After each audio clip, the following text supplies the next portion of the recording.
With only $50 in her pocket and a cardboard suitcase held together with twine, 70-year-old Eleanor Harding stood on the sidewalk watching the only home she had known for 40 years disappear behind a closing door. Her own children had just told her she was a burden they could no longer carry. But what those children did not know, what nobody in that cold New England town could have predicted, was that the condemned house Eleanor would buy 3 days later for $5 at a government auction would reveal a secret that would change everything. Not just for her, but for an entire state's understanding of its own history. The auction house erupted in laughter when Eleanor raised that crumpled $5 bill to bid on a property the county had condemned as worthless. They said she was buying her own grave. They said she would not survive one night in that ruin deep in the woods. They were wrong about everything. This is the story of how the woman everyone discarded became the guardian of something priceless, how a house everyone called garbage became a treasure, and how dignity once lost can be reclaimed by your own two hands. Now let us go back to that cold November morning when Eleanor's world fell apart. But first we need to go back even further, 40 years further, because to understand what Eleanor lost that day, you need to understand what she had built. In the summer of 1979, Eleanor Mitchell was 29 years old. She had dark hair that fell past her shoulders, a teaching certificate from the University of Vermont, and a laugh that could fill a room like sunlight filling a window. She taught third grade at Edmonds Elementary School in Burlington, and she was good at it. The kind of good that parents requested by name. The kind of good that made children remember her decades later. Walter Harding was 31, a quiet man, a carpenter by trade but an artist by nature. He could look at a piece of raw timber and see the table hiding inside it. He could run his hand along a plank and tell you where it grew, how old it was, whether it had known drought or plenty. He spoke more to wood than he did to people, and that was fine with him. They met at a church picnic in July. Eleanor was carrying a plate of potato salad when she tripped over a tree root. Walter caught the plate. Not Eleanor, the plate. She fell anyway, landing in the grass with her Sunday dress twisted around her knees and dirt on her elbows. Walter stood there holding the potato salad, looking down at her with an expression of absolute seriousness. "Save the salad," he said. Eleanor looked up at this tall, quiet man holding her dish like it was made of crystal, and she laughed. She laughed so hard she could not get up. And something in that laugh broke through whatever wall Walter Harding had built around himself because he smiled. His friends later said it was the first time they had seen him smile in 2 years. They were married that October, a small ceremony, 23 guests. Walter built their wedding arch himself from white birch he cut in the Green Mountains. Eleanor wore her mother's dress. They moved into a modest 3-bedroom house on Maple Street in Burlington. The house cost $42,000. Walter made the down payment with money he had saved for 6 years, one paycheck at a time, folded into envelopes he kept in a coffee can on top of the refrigerator. That house became everything. The kitchen was where Eleanor taught herself to bake bread at 5 in the morning before school, filling the house with a warmth that had nothing to do with the oven. The living room was where Walter built bookshelves that covered an entire wall floor to ceiling because Eleanor loved books the way he loved wood. The backyard was where he put in a garden tomatoes and squash and herbs, and eventually the roses that would become his greatest pride. James was born in 1980 in the upstairs bedroom because he came too fast for the hospital. Walter delivered him. His hands, the same hands that shaped wood with such precision, trembled as he held his son for the first time. Eleanor watched her husband's face and saw something she had never seen there before. Fear. The beautiful, terrible fear of a man who suddenly has something he cannot bear to lose. Patricia came 2 years later. Patty, they called her, a small girl with her mother's laugh and her father's stubbornness. She arrived at Burlington Medical Center at 3 in the morning screaming like she was angry at the world for making her wait. For 20 years, that house on Maple Street was the center of a universe. Eleanor gave up teaching when James was 5. The boy had severe asthma. 3 emergency room visits in one winter. The doctor said he needed someone home full-time, someone who could monitor his breathing, adjust his medication, keep the house free of the triggers that could send his small lungs into revolt. Eleanor did not hesitate. She turned in her resignation the next day. She never went back to teaching. It was not a sacrifice she regretted. Not then. She poured the same energy she had given to her classroom into her home. She taught James and Patty to read before kindergarten. She helped them with homework at the kitchen table every evening. She drove James to every doctor's appointment, every specialist, every allergist in 3 counties until they found the right combination of medications that let him breathe freely. When James got into law school at Boston University, Eleanor sat in the kitchen and cried with pride. When Patty graduated from business school at UVM and landed a management position at a financial firm in Montpelier, Eleanor baked a 3-layer chocolate cake and drove it 40 miles to surprise her. She had given her children everything: her career, her ambition, her best years. She had poured herself into them like water into soil, and they had grown tall and strong and successful. She did not know yet that the soil does not always remember the water. Walter worked until he was 63. His hands, which had built furniture for half the homes in Chittenden County, began to shake. Not from age, from something worse. The diagnosis came on a Tuesday in February: pancreatic cancer, stage 3. The doctors gave him a year. He lasted 14 months because Walter Harding had never once in his life done what he was told. Those 14 months were the most painful and the most precious of Eleanor's life. She nursed him at home. She refused hospice care. She changed his sheets when he soaked them with sweat. She held the basin when the chemotherapy made him sick. She sat beside his bed at 3 in the morning, reading to him from the books on the shelves he had built, because sleep had abandoned him, and the only thing that still gave him peace was the sound of her voice. In his last healthy summer, the summer of 2016, Walter spent every morning in the garden. He could not do much. His hands shook too badly for carpentry, but he could still dig in the earth. He planted roses, dozens of them, climbing roses along the back fence, tea roses by the kitchen window, wild roses in the corner where the morning light hit it just right. "Why so many?" Eleanor asked him one afternoon, watching him kneel in the dirt with his thin arms and his swollen knuckles. Walter looked up at her. His face was gaunt. His eyes were the only part of him that still looked fully alive.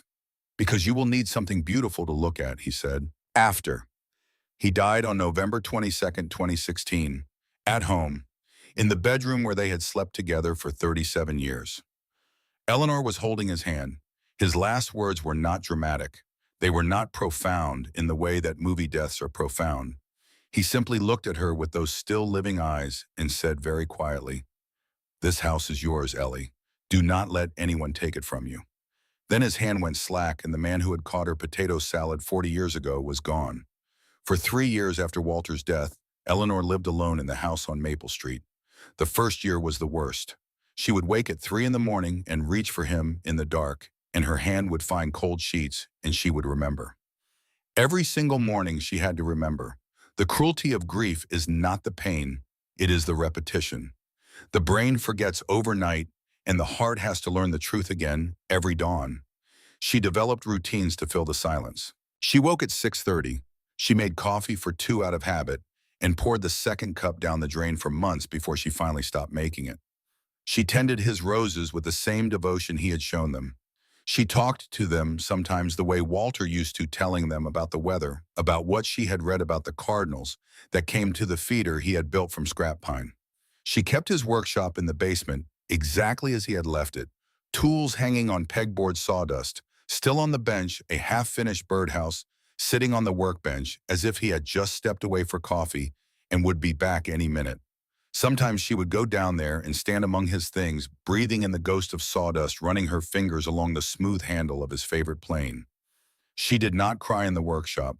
It was not a place for tears. It was a place for making things, and she honored that even in his absence. James called once a week at first, then every other week, then monthly. The calls got shorter. Patty visited for Christmas the first year, but not the second. They sent cards. They sent flowers on her birthday.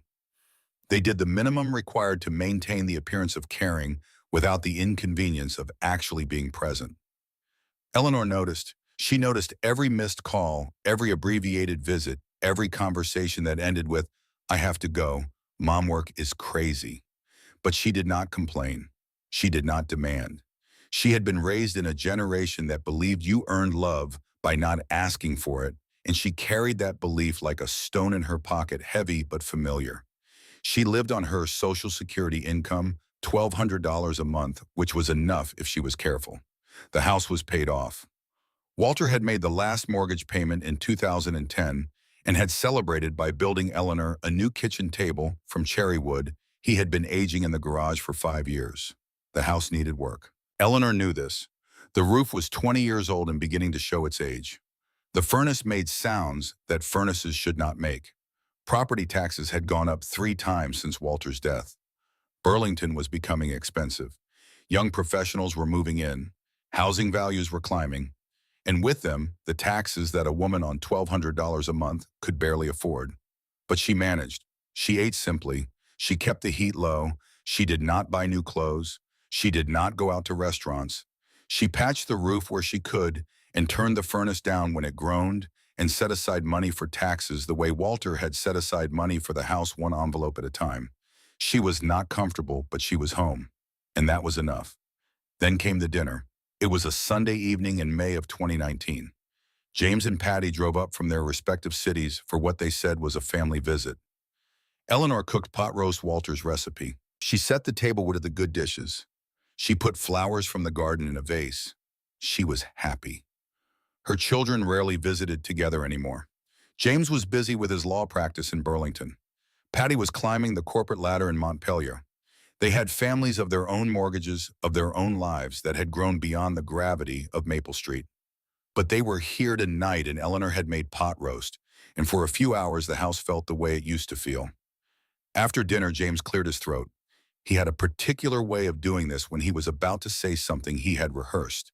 Eleanor had heard that throat clearing 1,000 times, before spelling bee presentations, before college interviews, before difficult conversations. "Mom, we need to talk about the house." Eleanor set down her coffee cup. Something in her chest tightened. A small instinct. A warning she would later wish she had heeded. "What about the house?" James pulled out a folder. Legal documents. Eleanor recognized the format. She had signed enough school paperwork in her teaching years to know what official documents looked like. "The property taxes went up again," James said. "You are paying almost $4,000 a year now. That is a third of your annual income. The roof needs replacing. That is 15, maybe 20,000. The furnace could go any winter. Another 10,000. You are one major repair away from financial crisis." Everything he said was true. Eleanor knew the numbers better than he did. She lived them every day. "I'm managing," she said. "You are surviving," James corrected. "There is a difference." He opened the folder. "I have been thinking about this for a while. If you put the house in our names, mine and Patty's, it solves several problems. No probate when the time comes, no estate taxes, no legal fees. And if something happens to you, if you need medical care, the house would already be protected from any liens." "Protected," Eleanor repeated.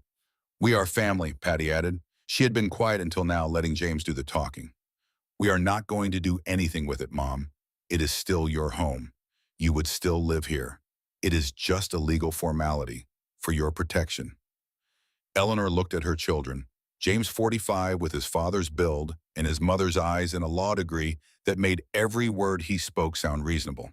Patty, 42, with her quick mind and her careful smile and the kind of confidence that comes from managing other people's money.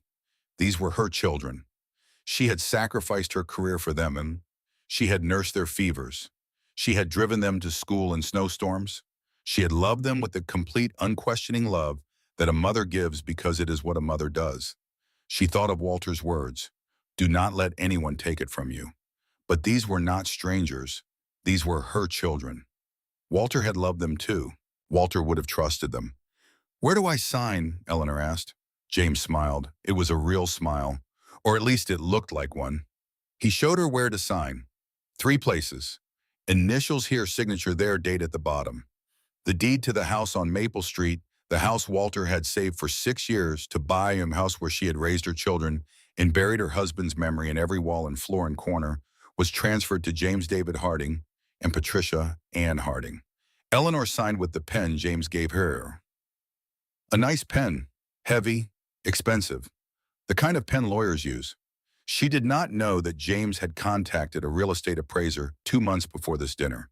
She did not know that he had already received an estimate of $485,000 for the property. She did not know that he and Patty had discussed this plan on a phone call in March, working out the details the way two business partners work out a deal. She did not know any of this because she trusted them. She trusted them the way she had always trusted them. Completely. Without reservation. The way a mother trusts. That trust cost her everything. 6 months passed. Eleanor noticed small things. James visited less often. Patty stopped calling on Sundays. When Eleanor phoned them, the conversations were short, distracted, full of excuses about busy schedules and work deadlines. She told herself it was normal. Children had their own lives. They could not call every week. They could not visit every month. This was the way of things. Parents raise children, and children leave, and the house gets quiet, and you learn to fill the silence with television and books and the memory of how loud it used to be. Then came November 3rd, 2019. The morning started like any other morning. Eleanor woke at 6:30. She made coffee in the kitchen. She looked out the window at the last of Walter's roses, still holding their color against the approaching frost.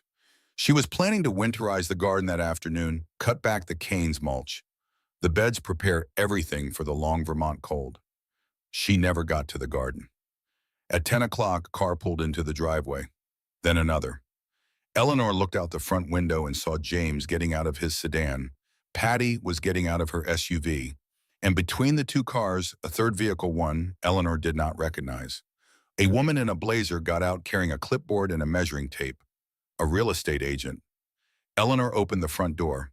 The November air hit her face sharp and cold, carrying the smell of dead leaves and approaching winter. James, Patty. What is going on? Mom, we need to talk, James said. His voice carried that particular tone of forced patience that adults use when they have already made a decision and are just going through the motions of discussion. They sat her down in her own living room, the room where she had nursed them through childhood illnesses, helped them with homework, celebrated every Christmas for 4 decades. Patty spoke first. The house is too much for you, Mom. You are 70 years old. You cannot handle the maintenance. It is not safe.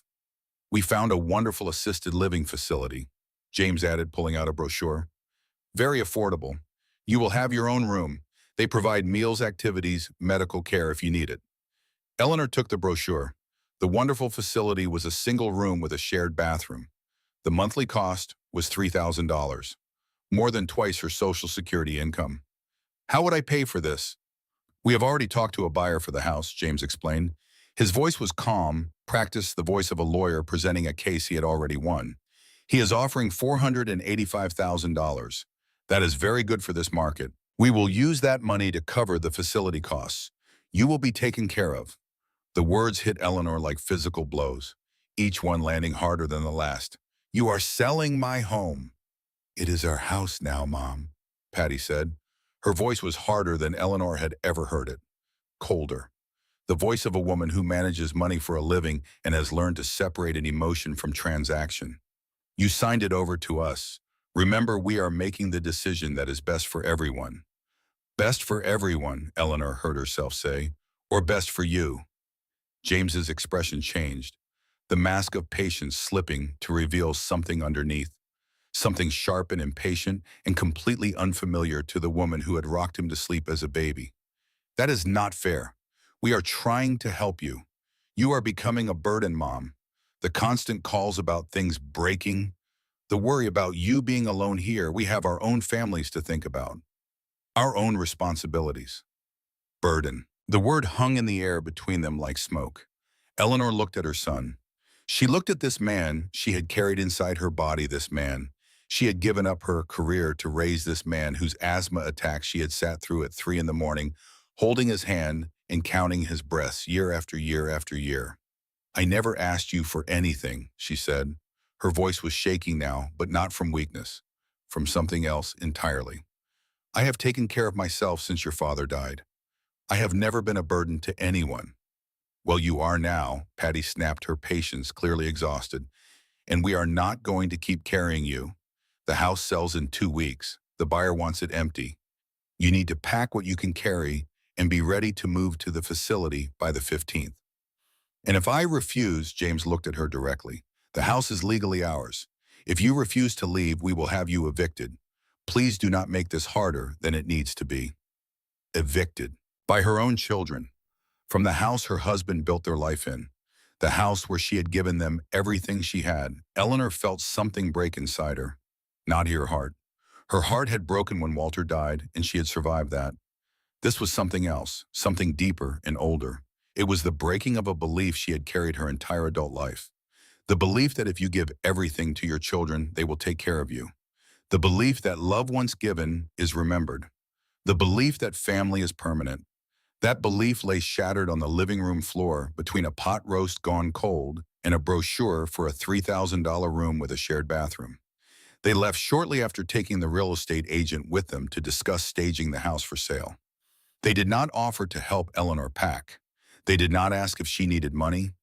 They did not ask where she would go or how she would get there. They did not stay for the tea she had prepared before they arrived back when she still thought this was just a normal visit from her children. The tea sat on the counter still warm in the cups she had set out. 3 cups, the good ones, because her children were coming. Eleanor sat alone in the silent house for a long time. She sat in the living room and looked at the bookshelves Walter had built. She looked at the kitchen table he had made from cherry wood.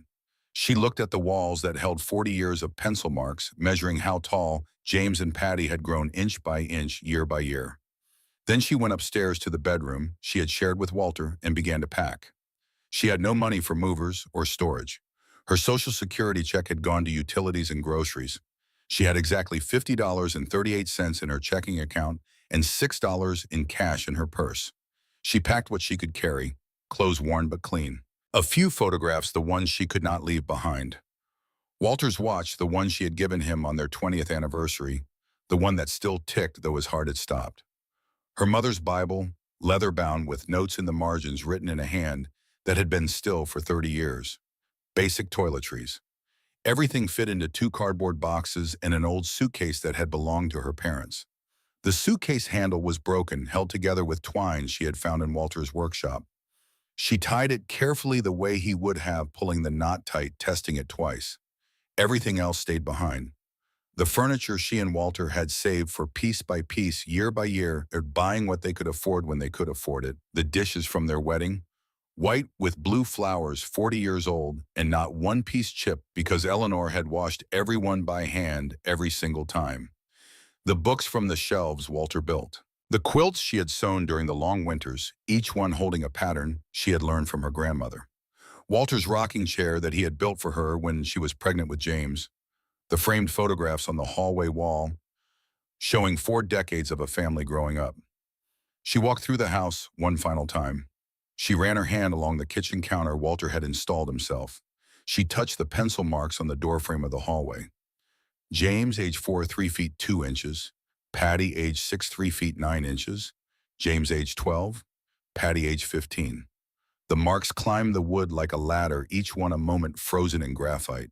A day when a child stood still long enough for a mother to measure how much they had grown. She pressed her palm flat against the highest mark. James, age 17, 5 feet 11 inches. Her hand was smaller than the mark. Then she walked away. 40 years of accumulated life, left for James and Patty to dispose of however they saw fit. On the morning of November 15th, right on schedule, a moving truck arrived, not to help Eleanor move, to empty the house for the new owner. James and Patty were not there. They had sent the movers with instructions to help the old woman get her things to the curb. The movers were young men in their 20s. They worked quickly and efficiently. One of them, a kid with red hair and freckles, looked at Eleanor standing on the porch with her 2 boxes and her broken suitcase and hesitated. "Ma'am, is someone coming to pick you up?" "I will be fine," Eleanor said. The kid looked like he wanted to say something else. He did not. He went back to loading the truck. At 10:30 in the morning on a cold gray November day, Eleanor Harding found herself standing on the sidewalk with 2 cardboard boxes, 1 broken suitcase, and $56.38 to her name. She was 70 years old. She had no home.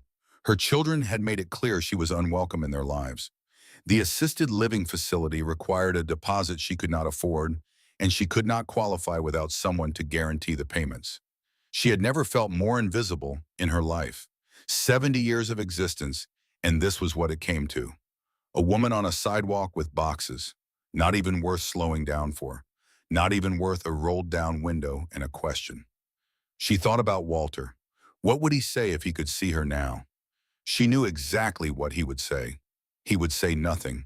He would pick up the vase. He would take her hand. He would start walking. Walter had never been a man who wasted words on situations that required action. He would have found a way. He always found a way. But Walter was gone, and the boxes were heavy, and the wind was cold. And for about 15 minutes, Eleanor Harding sat on a broken suitcase on a sidewalk in Burlington, Vermont, and wondered if this was how her story ended. Not with drama, not with tragedy, just with silence. Just with a woman sitting on a curb being ignored by a world that had already moved on. Cars drove past without stopping. Neighbors who had known her for years suddenly found reasons to look the other way. A woman named Mrs. Collins, who lived 3 doors down and had borrowed Eleanor's pie plates for 20 Thanksgivings, came out to her mailbox, saw Eleanor on the sidewalk, and went back inside without a word. 15 minutes later, Mrs. Collins came back out. She walked quickly to Eleanor, pressed a winter coat and a $20 bill into her hands and whispered, "I am so sorry, Ellie. I am so sorry." Then she hurried back inside, glancing at the street as if afraid someone might see her. Even kindness was afraid of James Harding.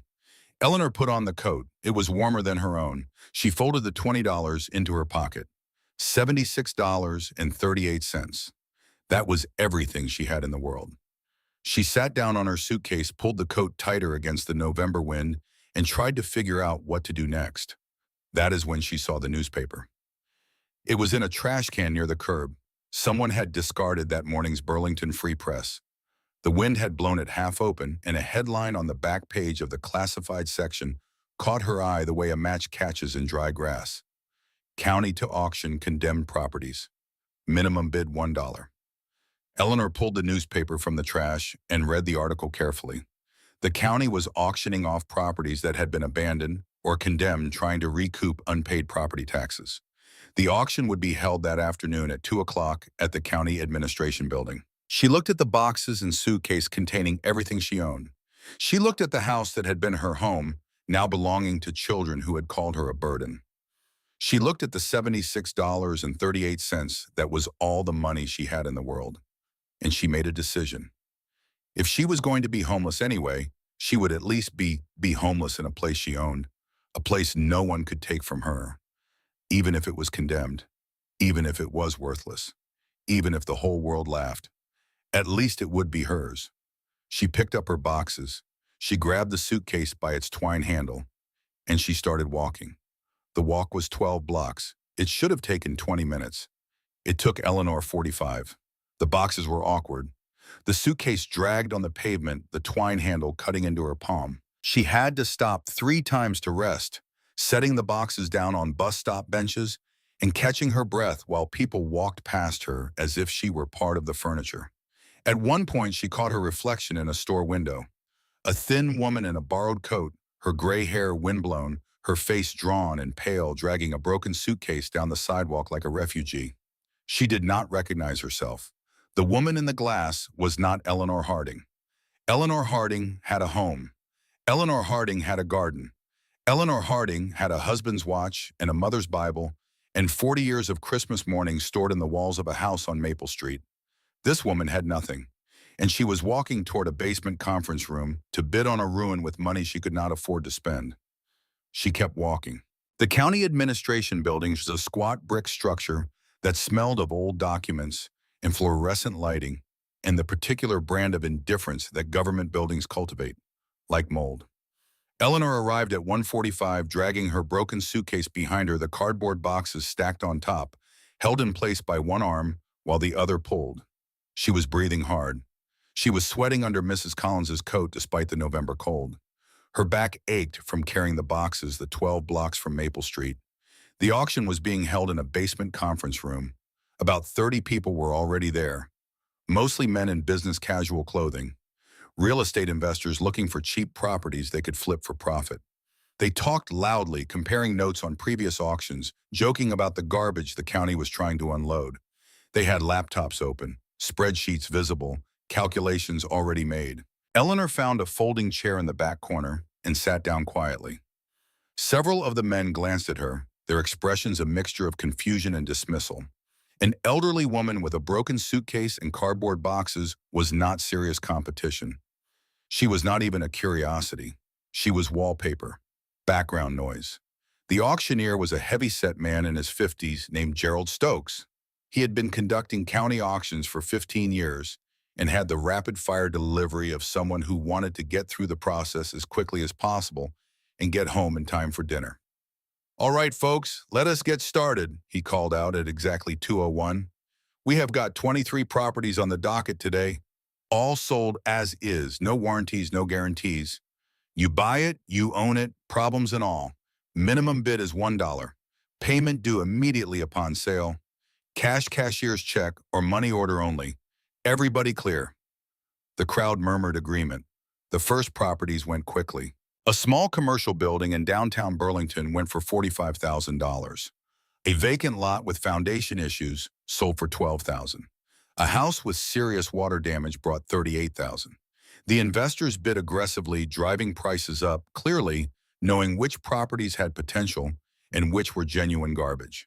Eleanor watched quietly, learning how the process worked.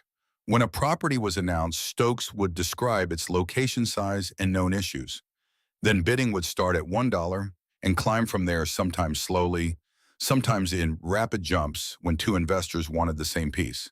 She watched the numbers on each sale: 12,000, 26,000, 38,000, 51,000. Numbers that were beyond anything she could imagine. Numbers from a world she no longer belonged to. With each sale, her hope dimmed. These were not cheap properties. These were investments for men with capital and spreadsheets and construction crews on speed dial. Eleanor had $71 in a borrowed coat. She was sitting in the back of a room full of sharks, holding a minnow's budget, hoping that somewhere at the bottom of the county's barrel was something so rotten that even the sharks would not want it. She almost left twice. The first time after a property sold for $63,000 and the room burst into celebratory chatter. The second time when the man next to her asked if she was lost. She told him no. She was exactly where she was supposed to be. He moved to a different seat. Eleanor stayed. She stayed because she had nowhere else to go. She stayed because the alternative was a park bench or a shelter or a sidewalk in November in Vermont. She stayed because somewhere inside her, in a place she had not visited in years, something stubborn was waking up. Something that sounded like Walter's voice saying words he had never actually said, but that she knew he would have. "Stay, Ellie. Stay and fight." After 90 minutes, they had worked through 21 properties. Eleanor's hands were sweating despite the cool basement air. She had $76.38. If the remaining properties went for more than that, she was out of options. She had no plan beyond this room. No backup, no safety net, just a broken suitcase and a desperate hope that somewhere in this list of condemned properties was something so worthless that even $76 would be enough. "All right, second to last," Stokes announced, his voice showing the fatigue of a long afternoon. "This one is a real winner, folks." His tone made clear he was being sarcastic. Property number 22.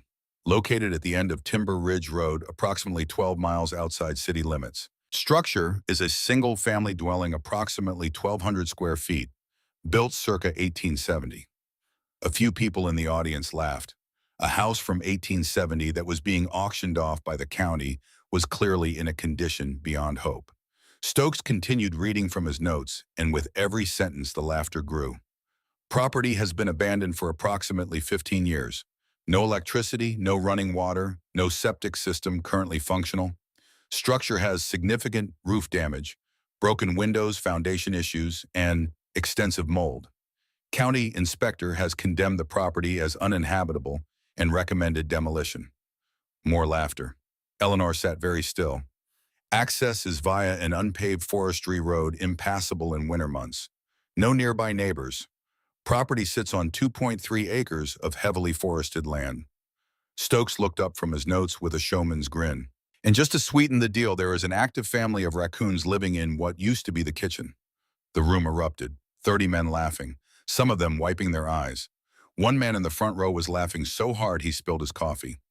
"So," Stokes said, riding the laughter like a wave, "who wants to start the bidding at $1 for this prime piece of real estate?" Silence. No one raised a hand. No one reached for a paddle.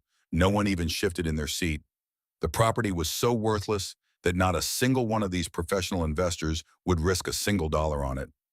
"Come on, folks," Stokes cajoled. $1. It is a steal at twice the price." More laughter, but still no bids. Stokes shrugged. "All right, if there are no bids, we will move to the final. $5. The voice came from the back of the room. It was quiet, but it was clear. Clear the way a bell is clear in still air. Every head turned. Eleanor Harding was standing up. Her hand was raised, and in it, she held a crumpled $5 bill. Her hand was shaking slightly, but her eyes were not. Her eyes were steady. Her eyes were the eyes of a woman who has made a decision that the rest of the world has not caught up to yet. "I bid $5 for the property." Gerald Stokes squinted toward the back of the room. "I am sorry, did someone bid $5? $5, Eleanor repeated louder this time. She held the bill higher so he could see it. "For property number 22. The room fell completely silent. 3 seconds of absolute quiet. The kind of silence that happens when reality does something unexpected and the brain needs a moment to process it. Then the laughter started, and it was not the polite shared laughter from before. This was different. This was mocking, cruel. The laughter of people who have just found someone lower than themselves on the ladder and want to make sure she knows it. Several of the investors were actually pointing at her, grinning at each other like they were watching a comedy show. "Lady, do you have any idea what you are bidding on?" one of the men called out. "That place is a death trap. You are 70 years old. You will be dead out there in a week."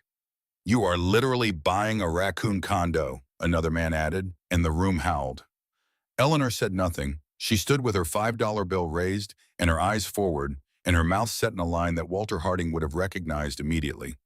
It was the same expression she had worn when the doctors said James's asthma could not be controlled. The same expression she had worn when they said Walter had 6 months. The expression that meant she had heard what the world was telling her and she had decided the world was wrong. Stokes held up his hand for quiet. The laughter died down slowly like embers. "Ma'am, I need to make sure you understand what you are bidding on. This property is condemned. It is not livable. It has no utilities. It is 12 miles from town on a road that is not maintained. Are you sure you want to proceed?" "I am sure," Eleanor said. $5 is my bid." Stokes looked around the room. "Anyone want to bid against the lady $6? Anyone?" Laughter again, but no competing bids. Why would anyone pay even $6 for a property that would cost tens of thousands to make remotely habitable? It was a joke. The old woman was a joke. The whole thing was a joke. Except Eleanor was not laughing. "All right then," Stokes said, shaking his head slightly. "Going once at $5. He paused. "Going twice." He paused again, giving the room one last chance to intervene, to stop what everyone clearly believed was a tragic mistake. No one did. "Sold. Property number 22 to the lady in the back for $5. The room burst into applause and laughter. Someone whistled. Someone clapped slowly, sarcastically. Eleanor ignored all of it. She picked up her suitcase, balanced her boxes, and walked to the front of the room. The crowd parted for her. Not out of respect, out of the same instinct that makes people step aside for something they do not understand and are slightly afraid of. She reached the table where Stokes was sitting. She set down her boxes. She opened her purse with steady hands, and she carefully counted out $1 bills, placing them on the table one at a time. 1, 2, 3, 4, 5. Each bill placed with precision, with dignity, with the quiet deliberateness of a woman who knows exactly what she is doing, even if no one else does. "I will need to see ID, and you will need to sign the transfer documents," Stokes said. His amusement had faded. Something in the way Eleanor had placed those bills one by one with such care had shifted something in him. "Ma'am, are you really sure about this? I am legally obligated to sell it to you since you are the high bidder.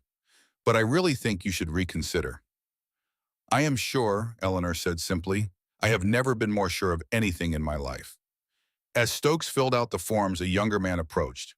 Mid-30s, expensive watch, designer jeans, the kind of man who had never counted out 5 single-dollar bills for anything in his life. "Look, I do not know what your situation is," he said not unkindly, "but that place is genuinely dangerous. The floor is rotted through in places. The roof has holes you can see the sky through. There is no heat, no water, nothing. You cannot live there. You are going to get hurt or freeze to death. Thank you for your concern, Eleanor replied politely, but I will manage. With what? He pressed. A renovation would cost at least $70,000. Probably more. Do you have that kind of money? Eleanor looked at him directly, looked at his expensive watch and his designer jeans and his genuine concern that was mixed with the certainty that he understood the world better than she did. I have everything I need, she said. It was a lie, or maybe it was not. Maybe it was the truest thing she had ever said because what she needed was not money or tools or materials. What she needed was something to fight for, something that was hers, something that could not be taken away by a son with a law degree and a daughter with a spreadsheet. The young man stepped back. He had no response to that kind of quiet certainty. Stokes finished the paperwork and had Eleanor sign in several places. Then he handed her a large envelope containing the deed survey maps and property documents. Congratulations, he said, though his tone suggested he thought she was signing her own death warrant. You now own property number 22. The address is 1847 Timber Ridge Road. Here's a map showing how to get there. He paused. And good luck. You are going to need it. Eleanor took the envelope and the map. She picked up her suitcase and her boxes. She tucked the envelope carefully inside her coat against her chest where she could feel it. The deed, her name on a piece of paper that said she owned something in this world. She walked out of the county building while 30 real estate investors watched her go. Most of them were still chuckling about the crazy old woman who just bought her own death sentence for $5. But Eleanor was not listening to them anymore. She was reading the map. She was figuring out how to get to Timber Ridge Road. She had $51.38 left, no car, no phone, no plan beyond surviving tonight. But she had something she had not had 3 hours ago. She had a home, condemned, falling apart, 12 miles from civilization, inhabited by raccoons, but hers, legally hers, with a deed that said Eleanor Harding owner, in ink that could not be erased, on paper that could not be unsigned, in a truth that no son or daughter or real estate agent or auctioneer could undo. No one could take it from her. Not her children, not anyone, not ever again. The November wind hit her face as she stepped outside, cold and sharp and real. The sun was already low in the sky, that thin November light that makes everything look like a faded photograph. She had maybe 2 hours of daylight left, 12 miles of road between her and a house she had never seen. No car, no phone, no flashlight, no food. She pulled her coat tighter. She adjusted her grip on the suitcase, feeling the twine bite into her palm. $51, a condemned house, a 12-mile walk ahead. 70 years old, and the temperature was dropping. A reasonable person would have turned around. A reasonable person would have walked to the nearest shelter and asked for help. A reasonable person would have called her children and begged. But Eleanor Harding was done being reasonable. Reasonable had gotten her a signed deed and a sidewalk. Reasonable had gotten her 2 cardboard boxes and a borrowed coat. Reasonable had gotten her laughed at by 30 strangers in a basement. She was going to try something else now. She started walking. The streetlights were coming on by the time she reached the edge of town. Behind her, the buildings of Burlington were beginning to glow with warm indoor light. Ahead of her, the road stretched into darkness, into forest, into the unknown. She did not look back.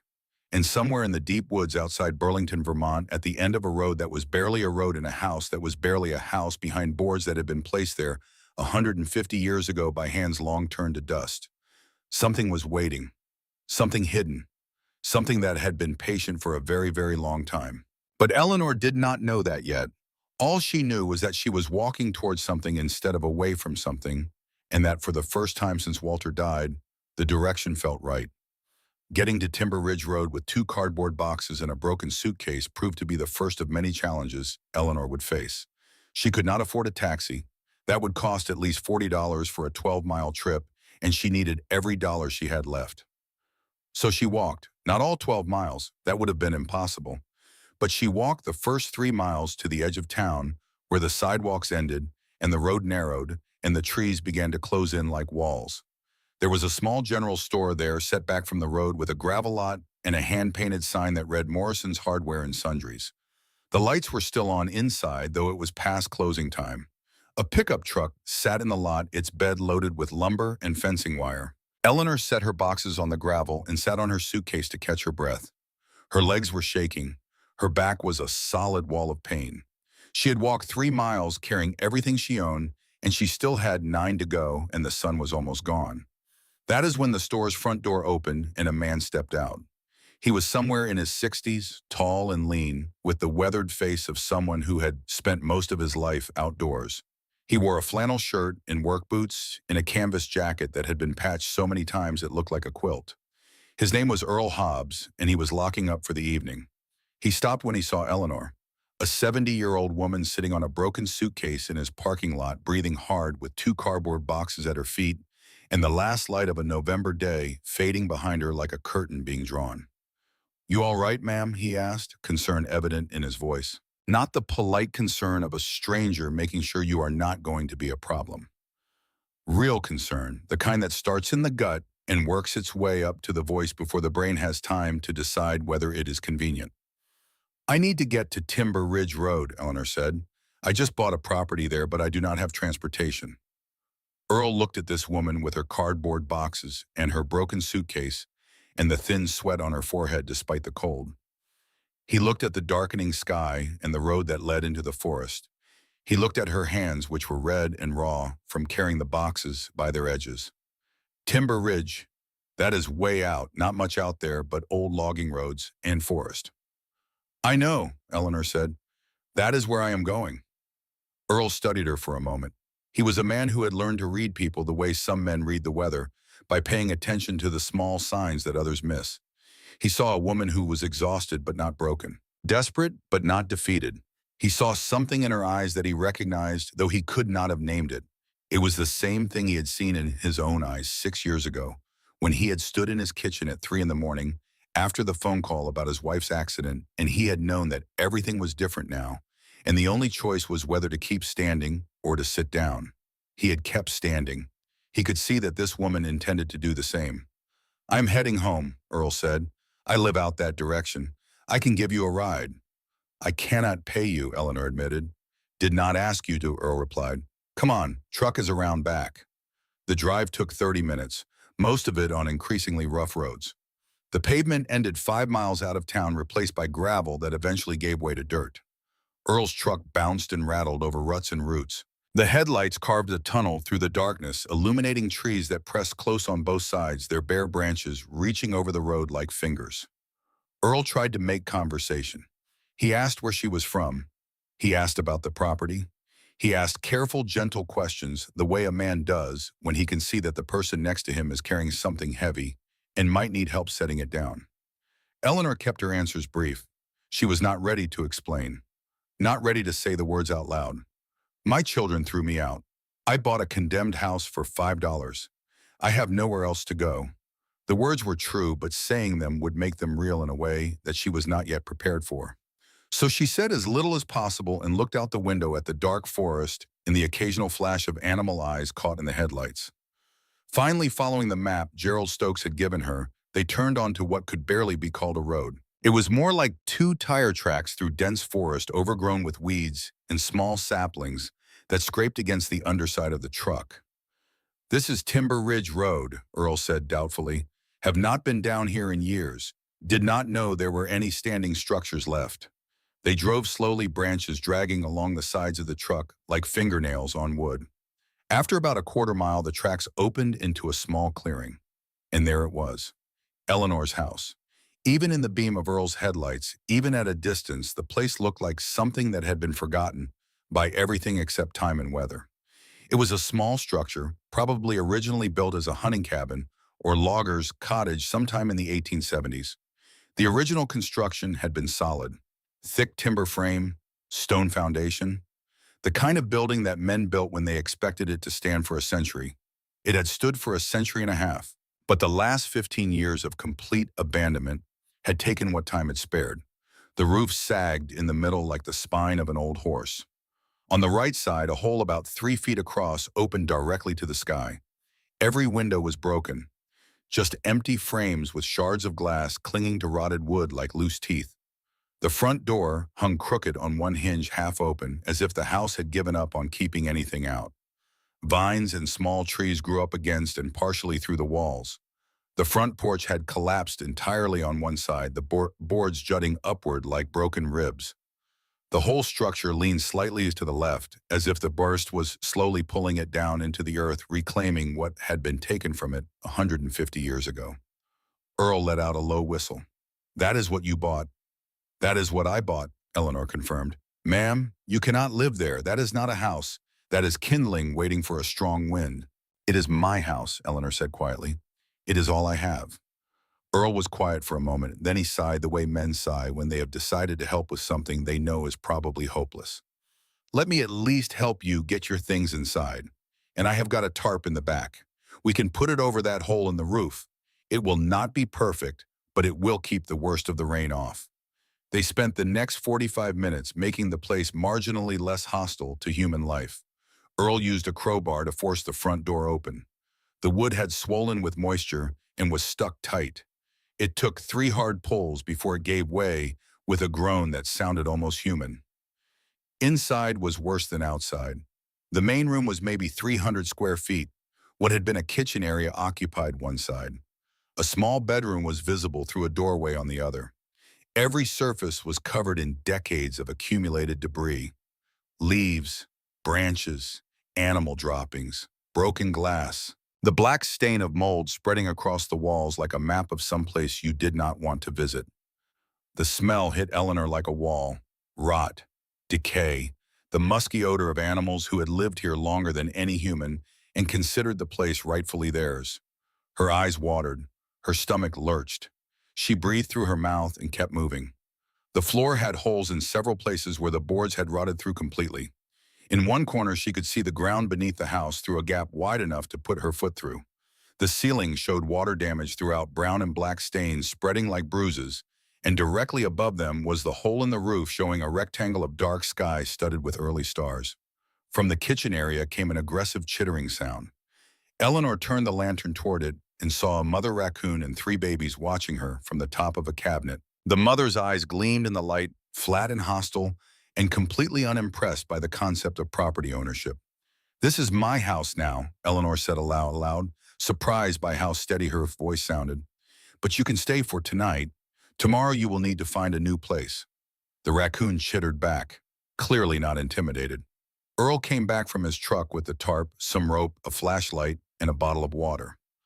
Working together, they managed to get the tarp over the roof hole, securing it with rope tied to exposed beams. It was not pretty. It was not even good, but it would keep rain from pouring directly into the house for as long as the wind did not get ambitious. "I have got a battery-powered camping lantern in the truck," Earl said. "You can have it." He reached into his jacket and pulled out a $20 bill. "And here, there is a camp store about 5 miles back the way we came. They have got basic supplies." "I cannot take your money," Eleanor protested. "You can and you will," Earl said. His voice was firm but kind, the voice of a man who had been alone long enough to understand what it cost to accept help. "Consider it a housewarming gift." He paused, looking around the wreckage of the room. "Now listen, I come this way every few days, checking on some rental properties I own. I will stop by to see how you are doing." He met her eyes directly. "But ma'am, honestly, the first hard freeze is coming any day now. This place has no heat. You could die out here. I am not saying that to scare you. I am saying it because it is true." "Thank you for your concern," Eleanor said, "and your help. But I will be fine." Earl clearly did not believe her, but he had done what he could. He gave her the lantern, made her promise to be careful, and drove away into the dark forest with his headlights cutting through the trees like searchlights. Eleanor stood in the clearing, watching his taillights disappear. Then she turned to face her new home. In the gathering darkness, with the wind moving through the pines around her, with a sound like distant water, and the old house creaking like a ship in a slow swell, Eleanor felt the weight of her situation settle on her shoulders. Not like a burden, like armor. Heavy, yes. Uncomfortable, yes. But protective, because the weight was hers. She had chosen it. Nobody had put it on her and told her to carry it. She had picked it up herself, and that made all the difference. She was 70 years old. She had $51.38. She was standing in front of a building that should be demolished with no electricity, no water, no heat, and a family of raccoons as roommates.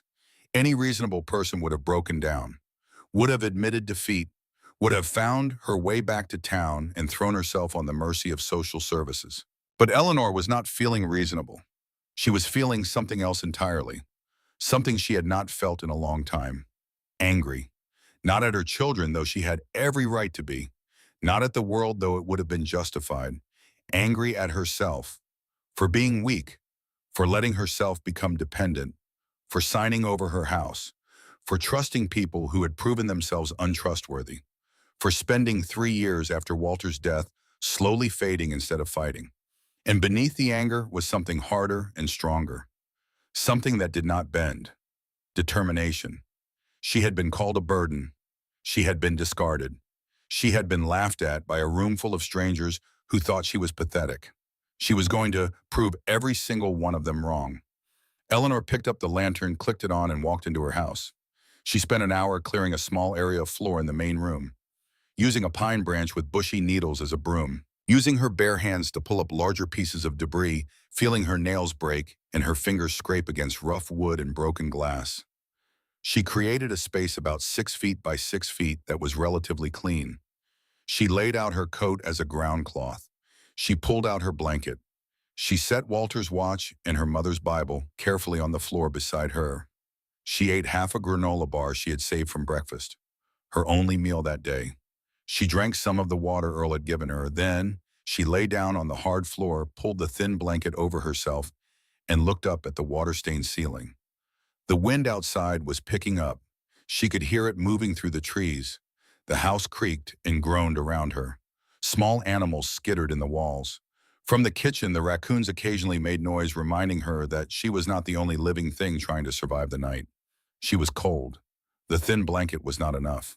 The November chill seeped through the broken windows and the gaps in the walls and found her bones the way cold always finds bones. Her back ached from the hard floor. Her hands hurt. Her legs were sore from the miles of walking. But as she lay there in the darkness of the forest, in a condemned house 12 miles from civilization, with less than $52 to her name, Eleanor Harding felt something she had not felt in months: hope. "This is my castle," she whispered to herself, using the words to make them true. "This is my home, and I am going to make it beautiful." In the kitchen, the raccoon chattered softly as if in response. Eleanor closed her eyes, and despite everything, she fell asleep. Tomorrow the real work would begin. She woke at dawn to the sound of birds and the feeling of cold so deep it seemed to live inside her. During the night, the temperature had dropped to just above freezing. Her breath made clouds in the gray morning light. The blanket had been useless against it. She had spent most of the night shivering, drifting in and out of a thin, restless sleep that left her more tired than rested. But with dawn came light, and with light came clarity. She sat up slowly, her back screaming, and looked around her new home with morning eyes. If anything, it looked worse than it had the night before. The daylight streaming through the broken windows was merciless in what it revealed. Every stain, every crack, every evidence of decay. The house did not look like a home. It looked like a place where things came to die. Eleanor stood up anyway. She stretched. She ate the last of her granola bar. She drank water, and she went to work. The first order of business was survival. She needed water, food, warmth, and shelter. In that order, everything else was secondary. Everything else could wait.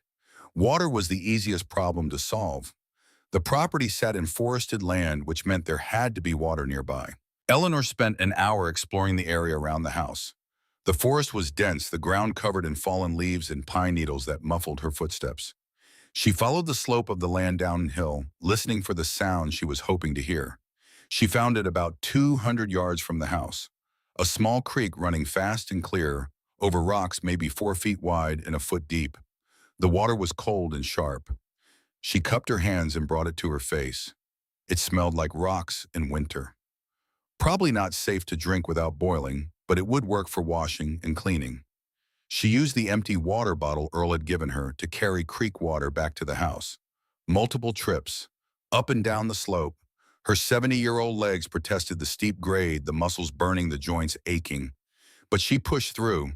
Complaining was a luxury she could not afford. The only currency she had was effort, and she intended to spend it without reservation. Back at the house, she began the task of cleaning, with the pine branches a broom, with her bare hands as tools. Every movement kicked up dust that made her cough.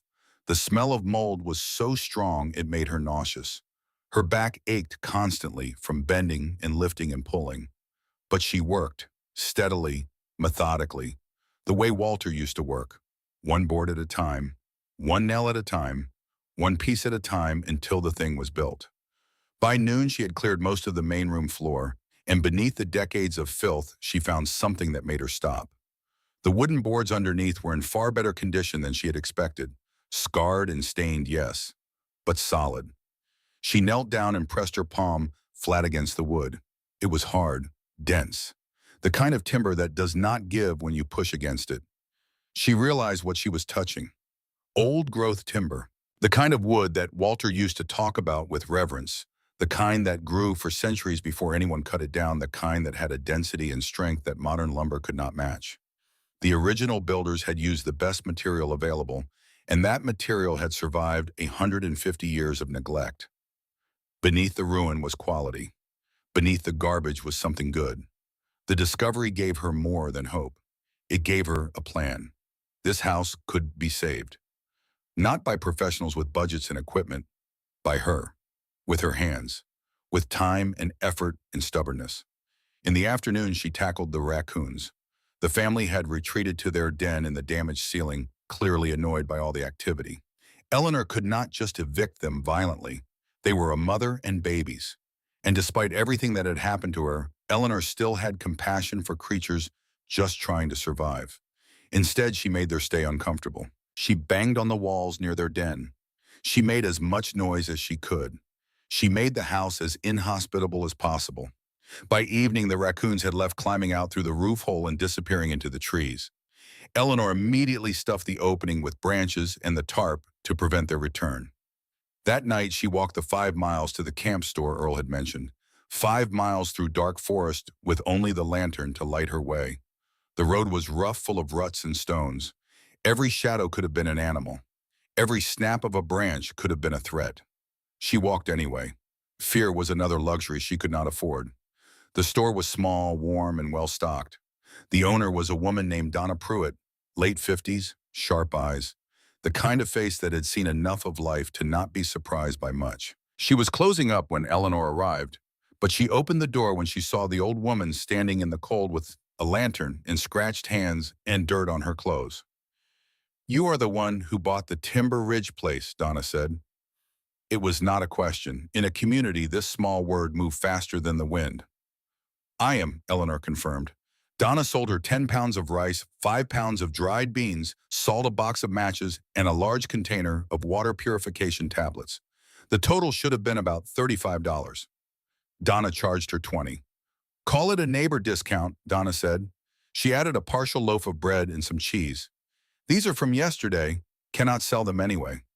Eleanor's eyes burned. She blinked hard. She would not cry. Not over bread and cheese. Not over kindness from a stranger. She had cried enough. "Thank you," she said. "You need work?" Donna asked suddenly. The question came out the way questions do when someone has been thinking about asking them for a while and he has finally decided to stop thinking. "I need someone to help clean the store 3 mornings a week, early shift, 5 to 8. I can pay $15 an hour cash." Eleanor calculated. 3 days a week, 3 hours a day, $15 an hour. That was $135 weekly, over $500 a month. Combined with her Social Security, assuming she could get it forwarded to a new address, that would give her enough to survive and slowly buy materials for repairs. "Yes," Eleanor said without hesitation. "When do I start?" "Monday. Be here at 5 sharp." Walking back to the house that night with a bag of supplies and the promise of work, Eleanor felt her determination harden into something permanent. Something that would not crack in the cold or soften in the rain. Something made of the same material as the old-growth timber under her feet. The next weeks fell into a rhythm that was brutal and beautiful in its simplicity. 3 days a week, Eleanor woke at 3:30 in the morning. She walked the 5 miles to Donna's store through dark forest, using the lantern to light her way. alone on a dirt road in the pitch black of a Vermont winter, with nothing but the sound of her own footsteps and the occasional rustle of animals in the undergrowth. She worked from 5 to 8 cleaning stocking shelves, sweeping, mopping, doing whatever Donna needed done. Then she walked the 5 miles back to her house and worked on repairs until dark. On the days she did not work at the store, she worked on the house from dawn to dusk. Her hands, soft from years of domestic life, became rough and calloused. Blisters formed, broke, bled, and hardened into thick pads of skin that could grip a hammer handle or a rough board without flinching. Her nails, once carefully maintained, were broken and dirt-stained. Her back, which had ached constantly, at first slowly grew stronger. Muscles she had not used in decades began to rebuild. She could feel them under her skin, waking up remembering what they were for. The windows were first. She could not afford glass, but she could make the openings weather-tight. She gathered straight branches from the forest and wove them tightly into frames. Then she used mud mixed with clay from the creek bank and dried grass to create a thick substance. She packed this mixture into and around the woven branches, creating solid panels that blocked wind and rain. It took 3 weeks to seal all 6 windows this way. They were not transparent. Light came through only where she left deliberate cracks at the top of each panel, but they kept the cold out, and in November in Vermont, keeping the cold out was the difference between living and dying. The roof was harder. She could not replace it entirely, but she could patch it. She gathered pine boughs, thousands of them, cutting them with a dull saw she found in the ruins of a shed behind the house. She layered them like shingles, overlapping them, carefully securing them with twine. The pitch from the pine naturally waterproofed the layers. When it rained, she stood inside and watched anxiously. A few leaks appeared, but nothing like before. She marked each one and patched it the next day. Every week, she bought a few dollars worth of supplies from Donna: nails, rope, a used tarp, a better saw, a hammer. Slowly, one purchase at a time, she was building a collection of tools. Earl stopped by every week or so. He brought things he said he did not need anymore: a kerosene lamp, a wool blanket, a small camping stove. Eleanor knew he was buying these things for her, not cleaning out a closet. She accepted the gifts with quiet gratitude while maintaining her dignity. She did not gush. She did not weep. She said thank you and put the items to use, because the best way to honor a gift is to need it. "You are actually doing it," Earl said one day in early December, standing in the doorway and looking at the sealed windows and patched roof with something like awe on his weathered face. "People in town said you would be dead by now. They are taking bets on when they will find your body." "They will be disappointed," Eleanor said dryly. Earl almost smiled. Almost. As December deepened, Eleanor began to see the house differently. Not as a ruin, but as a puzzle. Every problem had a solution if she was creative enough and stubborn enough to find it. The floor had holes. She gathered flat stones from the creek and fitted them into the gaps, mortaring them in place with her clay mixture. The walls were moldy. She scraped off the worst of it with a stick, then sealed the wood with a paste of ashes, water, and clay that acted as a natural fungicide. She needed heat. She cleaned out the old wood-burning stove that sat rusted and ancient in the kitchen area, replaced the sections that had rusted through with carefully shaped stones, and got it working. It smoked terribly at first, filling the house with haze that made her eyes burn and her lungs protest. But she learned to adjust the draft sealing gaps with clay, building the fire smaller and hotter, and eventually it heated the small space enough to keep her alive. She foraged in the forest. She learned which plants were edible. Corns could be leached and ground into flour. Certain roots were safe to eat. Wild onions grew near the creek. She supplemented her rice and beans with these forage foods, eating simply but adequately. She was losing weight she could not afford to lose, but she was eating. She was surviving. Then the storm came. It hit in the 3rd week of December without warning. Eleanor had been watching the sky all day, reading the clouds the way Earl had taught her. Gray means rain. Dark gray means heavy rain. Green gray means get inside and stay there. The sky that afternoon was the color of iron, low and heavy and still. Too still. The trees had stopped moving. The birds had gone silent. The world was holding its breath. The storm broke at 2 in the morning. Eleanor woke to a sound like a freight train pitching directly over the house. Wind, not ordinary wind. Wind that had traveled across Lake Champlain and gathered speed over 30 miles of flat farmland before slamming into the Green Mountains with the full force of a Vermont nor'easter. The house shuddered. The walls groaned. The tarp over the roof hole began to flap and snap, the sound like a gunshot repeating every few seconds.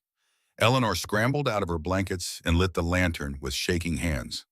The temperature inside the house was dropping fast, the wind finding every crack and gap and unsealed joint and pouring through like water through a sieve. Then she heard the sound she had been dreading, a loud tearing rip from above. The tarp. The wind had caught an edge and was peeling it back, pulling it off the roof the way you peel the skin from an orange. If the tarp came off, the hole in the roof would be open. Open to wind and snow in a temperature that was dropping toward 15 below zero. The house would become a freezer. The fire in the stove would not matter. The sealed windows would not matter. Nothing she had built in the last 3 weeks would matter because the cold would come straight down through the ceiling and kill her before morning. Eleanor did not think. She did not calculate. She did not weigh the risks. She grabbed the lantern and the rope she kept by the door and went outside. The wind hit her like a fist. It knocked her sideways, slamming her against the wall of the house. Snow was falling horizontally, tiny ice crystals that stung her face and hands like needles. She could not see more than 5 feet in any direction. The world was white and roaring and violent. She found the side of the house by feel and worked her way around to the back where the roof was lowest. There was no ladder. There had never been a ladder. She found a stump near the wall, climbed on top of it, reached up and grabbed the edge of the roof. Her hands were already numb. The cold had turned her fingers into stiff, clumsy sticks that could barely grip. But she pulled herself up. 70 years old, her arms shaking, her shoulders screaming, she pulled herself up onto the roof of a condemned house in the middle of a blizzard at 2 in the morning because there was no one else to do it. The tarp was half torn away, flapping wildly in the wind. She crawled across the roof on her hands and knees, the surface slick with ice, the whole structure swaying beneath her. One wrong movement, and she would slide off the edge. There was no one to catch her, no one to call, no one who even knew she was up here. She reached the tarp. She grabbed the loose edge with both hands and pulled it back over the hole. The wind fought her. It tore at the tarp, tried to rip it from her grip, tried to throw her off the roof. She held on. She wrapped the rope around the edge of the tarp and tied it to an exposed beam. Her fingers were so cold she could barely make the knot. She tied it anyway. She tied it the way Walter had taught her to tie things. Tight, tested twice, made to hold. She tied 3 more points, each one a battle against the wind and the cold in her own body, which was begging her to stop, to go inside, to give up, to accept that this was too much for a 70-year-old woman alone in the wilderness in a blizzard. She did not give up. She tied the 4th knot, and then she climbed down and went back inside and closed the door and stood in the dark with her back against it, breathing hard, her hands so numb she could not feel them, her face raw from the ice, her body shaking so violently she could hear her own teeth clicking together. She looked at her hands in the lantern light. They were blue-white at the fingertips. Blood was seeping from cuts she had not felt. Her palms were torn where the rope had burned through the skin. She thought of Walter. She thought of him standing in the garden with his swollen knuckles planting roses he would never see bloom. She did not cry. She built the fire back up in the stove. She boiled water. She wrapped her hands in strips of cloth from an old shirt.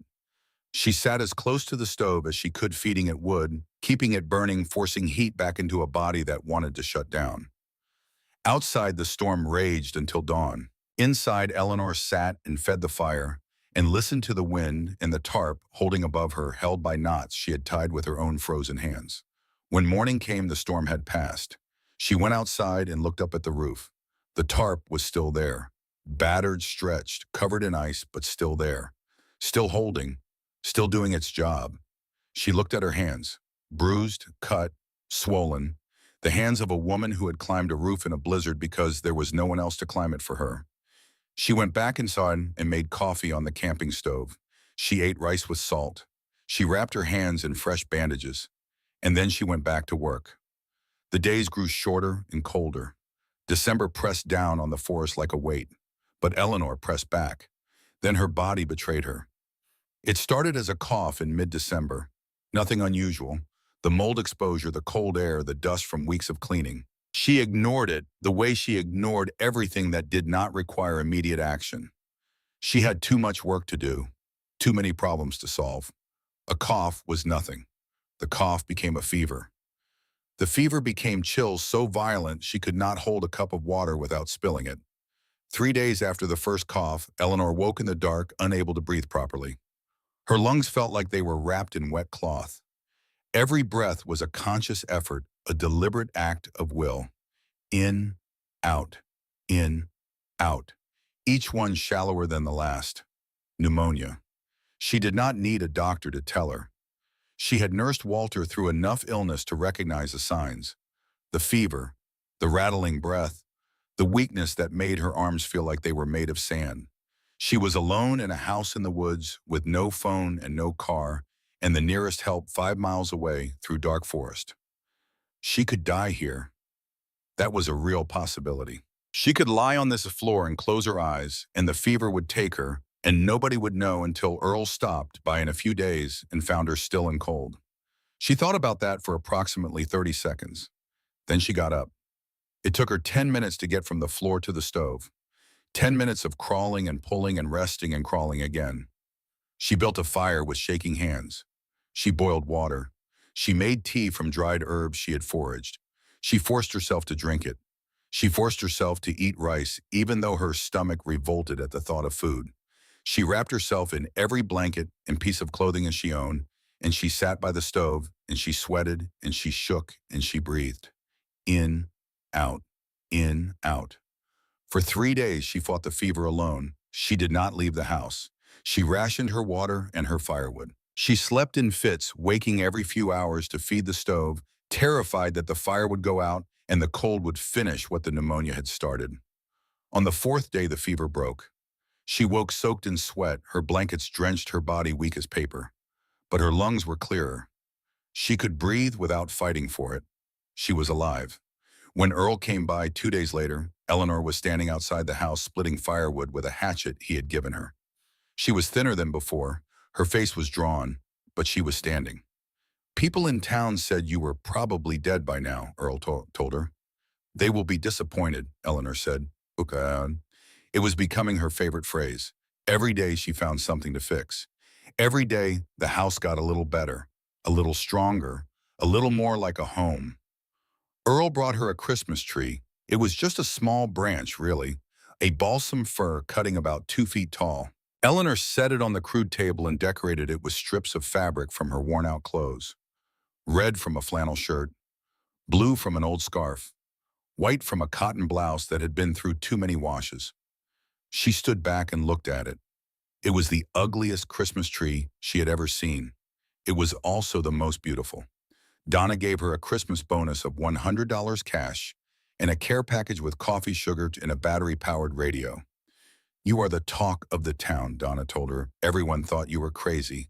Now they are saying you might actually survive. I am not trying to survive, Eleanor replied quietly. I am trying to live. Then in the last week of December, Eleanor found what the house had been keeping for 150 years. She was working on the ceiling. The water damage was extensive, and she had been slowly replacing the worst sections with boards salvaged from the shed out back. She had noticed that one section of the ceiling seemed different from the rest. Slightly cleaner, less water damaged, as if it had been protected somehow by whatever was behind it. Curious, she used her hammer to carefully pry up one of the boards. Behind it was a gap, a hollow space between the ceiling and the roof. Not unusual in old construction, it was likely meant as insulation, but in this gap was something that did not belong. A wooden crate, about 2 feet square, wrapped in what had once been oilcloth but was now mostly rotted away. Heavy. Eleanor's hands were shaking as she lowered it carefully to the floor. Not from cold, not from effort, from something else, a feeling she could not name. A sense that she was about to cross a line between before and after. On the side of the crate, burned into the wood with a branding iron, were the letters SW and the year 1871. She pried open the crate. Inside, wrapped in more oilcloth and remarkably well preserved, were books. Old books, journals, and something else. Botanical specimens. Plants, leaves, flowers, all carefully pressed and preserved between sheets of thick paper that had protected them from moisture and decay for a century and a half. Eleanor lifted out the first journal carefully. The leather cover was dry and cracked but intact. On the first page, in careful handwriting that had faded from black to brown, but was still legible, was an inscription. Silas Wentworth, Field Notes, New England Flora, June 1871 through November 1871. Eleanor's heart began to race. She spent the rest of the evening examining the contents of the crate. There were 6 journals in total covering the years 1871 to 1874. There were hundreds of botanical specimens, each one labeled with a Latin name and a location note in the same careful handwriting. And there were drawings, beautiful detailed illustrations of plants and wildlife, done with a precision and artistry that made them look almost alive on the yellowed paper. One journal entry caught her eye. She read it by the light of the kerosene lamp, her breath making small clouds in the cold air. This land provides everything a naturalist could hope for. Species I have never seen documented. Plants with properties unknown to modern science. I have built my cottage here to continue my work away from the interference of those who would commercialize my discoveries. Here I can study nature in her purest form. I fear my health is failing, but I am content. My work will survive me. I have hidden my journals and specimens where they will be safe until someone worthy finds them. Eleanor sat back, her mind reeling, her hands still holding the journal with the same care she had used to hold James as a newborn. Silas Wentworth. The name echoed in her memory. She had seen it somewhere. Where, then, she remembered. In Donna's store, there was a small historical display about the local area. One section mentioned early naturalists who had explored the Vermont wilderness in the 1800s.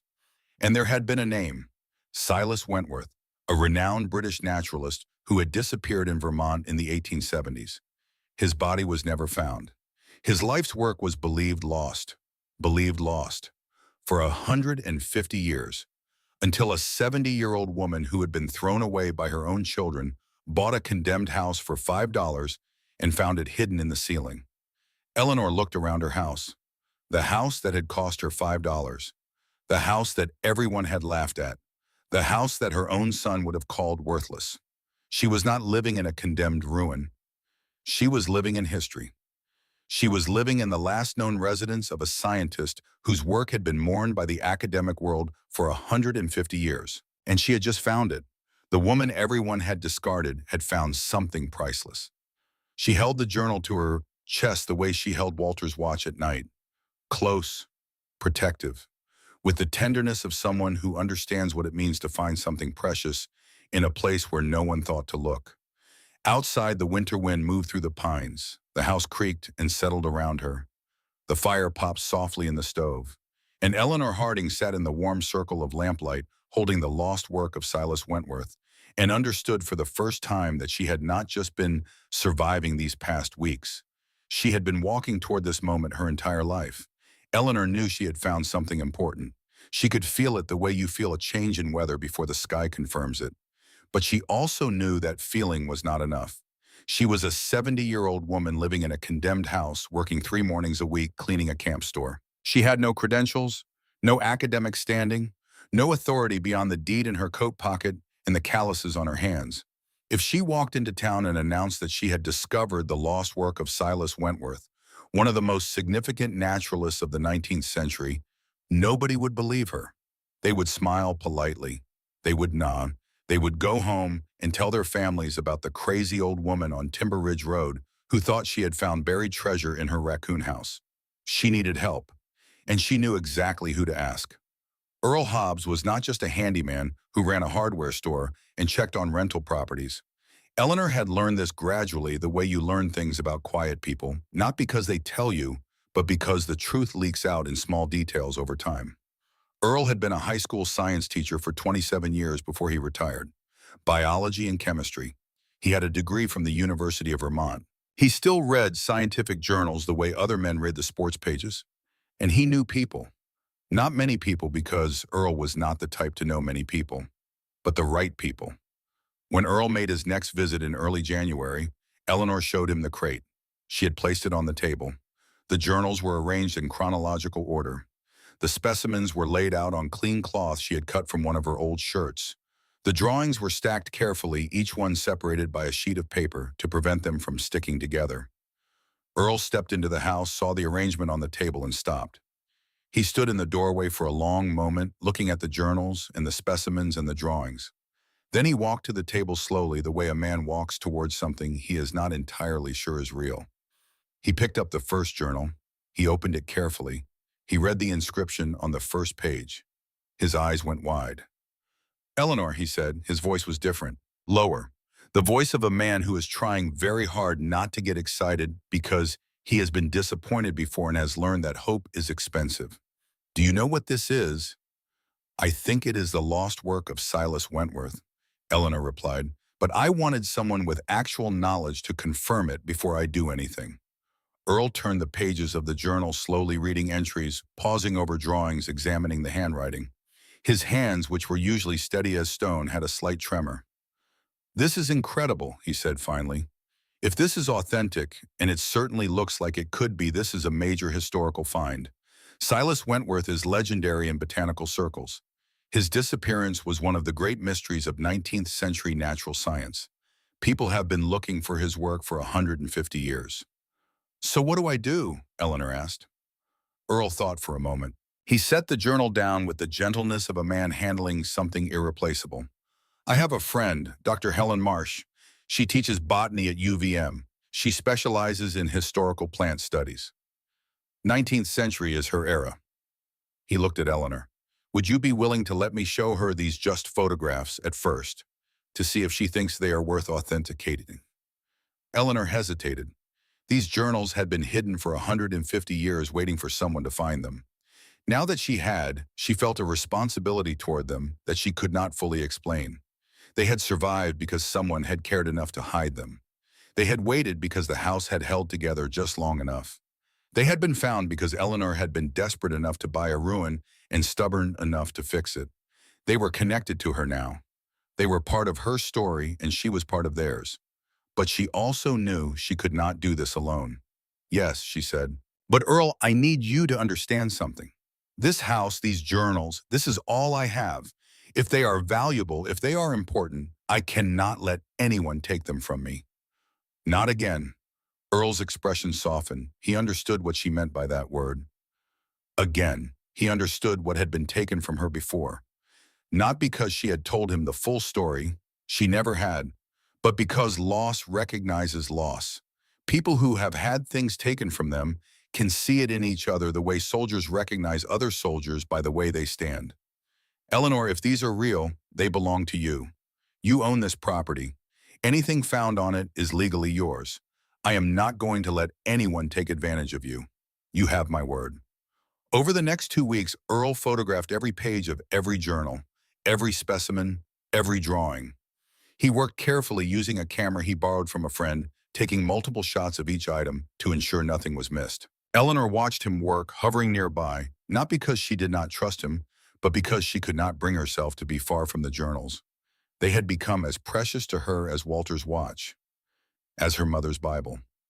They were proof that this house, her house, the house everyone had laughed at, held something the world needed. Earl sent the photographs to Dr. Helen Marsh with a carefully worded email explaining the find. Then they waited. The response came 3 days later. Earl showed Eleanor the email on his phone, holding it so she could read it in the lamplight. "Frank, if this is a hoax, it is the most elaborate and well-researched hoax I have ever encountered. But I do not believe it is a hoax. The handwriting matches known samples of Wentworth's script from his published correspondence. The Latin nomenclature is correct for the 1870s. Several of the plant species described are ones that Wentworth was known to be studying before his disappearance. More importantly, some of the specimens appear to be species that were declared extinct in Vermont in the 1920s. If these samples are authentic, they would be the only preserved examples in existence. The scientific value alone would be extraordinary. I need to see these in person. I need to authenticate them properly. If they are what they appear to be, this is one of the most significant botanical and historical finds in decades. The house where these were found, is it really the original Wentworth cottage? If so, the structure itself would be historically significant and should be preserved." Eleanor read the email twice. Her hands were shaking slightly. Not from cold, not from age, from something that felt like the ground shifting beneath her feet. "What does this mean?" she asked. Earl chose his words carefully. He was a man who understood that words have weight, and he did not want to drop anything heavy on a woman who was still finding her balance. It means your $5 house is worth considerably more than $5. The journals alone could be priceless from a historical perspective. The specimens are scientifically valuable, and the house itself, if it can be verified as Wentworth's residence, could be eligible for historical landmark status. What does that mean in practical terms? It means grant money for restoration. It means protection from demolition. It means the state would have a legal interest in preserving this property as a historical site. Earl paused. Eleanor, you might have just saved yourself in this house. Eleanor sat down on her bed, the bed she had built herself from branches and dried grass and pine boughs. The bed that was more comfortable than any mattress she had ever owned because she had earned it with her own hands. For weeks she had been living day to day, focused on survival, proud of the fact that she had made the house weather-tight, proud that she had survived the early winter, proud that she had proven she was not helpless. But this was different. This was not just survival. This was significance, purpose, legacy. I want Dr. Marsh to see them, Eleanor said decisively. But here, she comes here. I am not taking them anywhere. Earl smiled. It was a rare thing in Earl Hobbs' smile, worth waiting for. I will arrange it. Dr. Helen Marsh arrived 2 weeks later in late January. She drove a university sedan that was not designed for unpaved forest roads and arrived with mud on her tires and skepticism in her eyes. She was a woman in her early 50s, professional and precise, with the careful manner of someone who has been disappointed by false discoveries often enough to approach every new claim with armor on.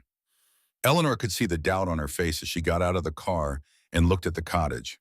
The patched roof, the mud-sealed windows, the hand-carved shutters. This was not what a significant historical site was supposed to look like. This looked like a place where a stubborn old woman was slowly losing a fight with entropy. That skepticism lasted approximately 5 minutes. Dr. Marsh examined the journals at the table Eleanor had cleaned and cleared specifically for this visit. She turned pages with gloved hands, her expression shifting from professional caution to focused attention to something that looked very much like controlled astonishment. She made small sounds as she read.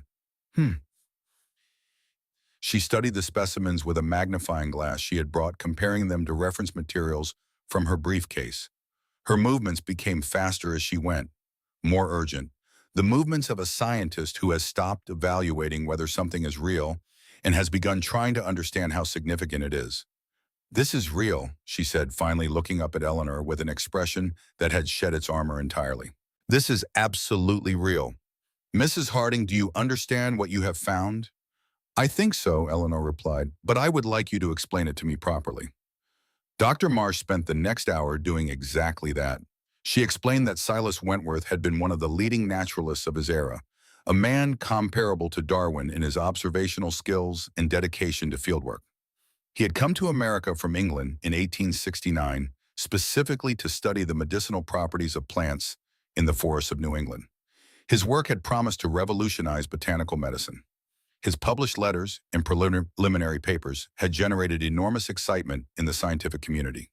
And then he had vanished. His body was never found. His life's work was believed lost. Until now, Dr. Marsh said, these journals contain observations and discoveries that could still have relevance to modern research. Some of the plants he describes with medicinal properties we are only now beginning to study with modern technology.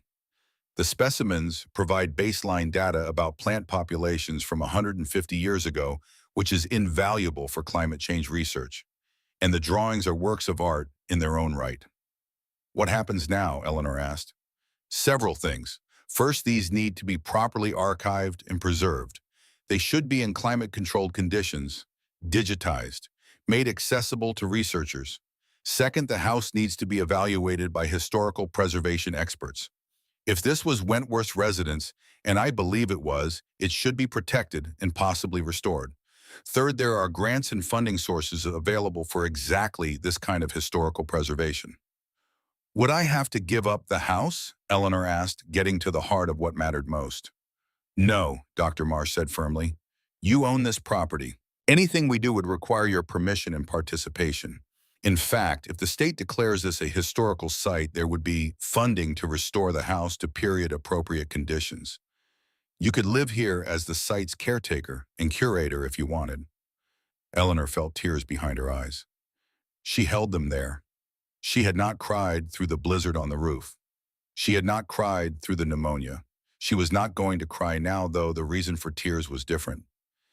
These were not tears of pain or despair. These were the tears that come when you have been walking through a desert for a very long time and someone tells you there is water ahead. You mean I could keep it, not just as a ruin I am surviving in, but as a real home. More than that, Dr. Marsh replied. She leaned forward, and her voice had the warmth of a woman who understood that she was not just talking about a house.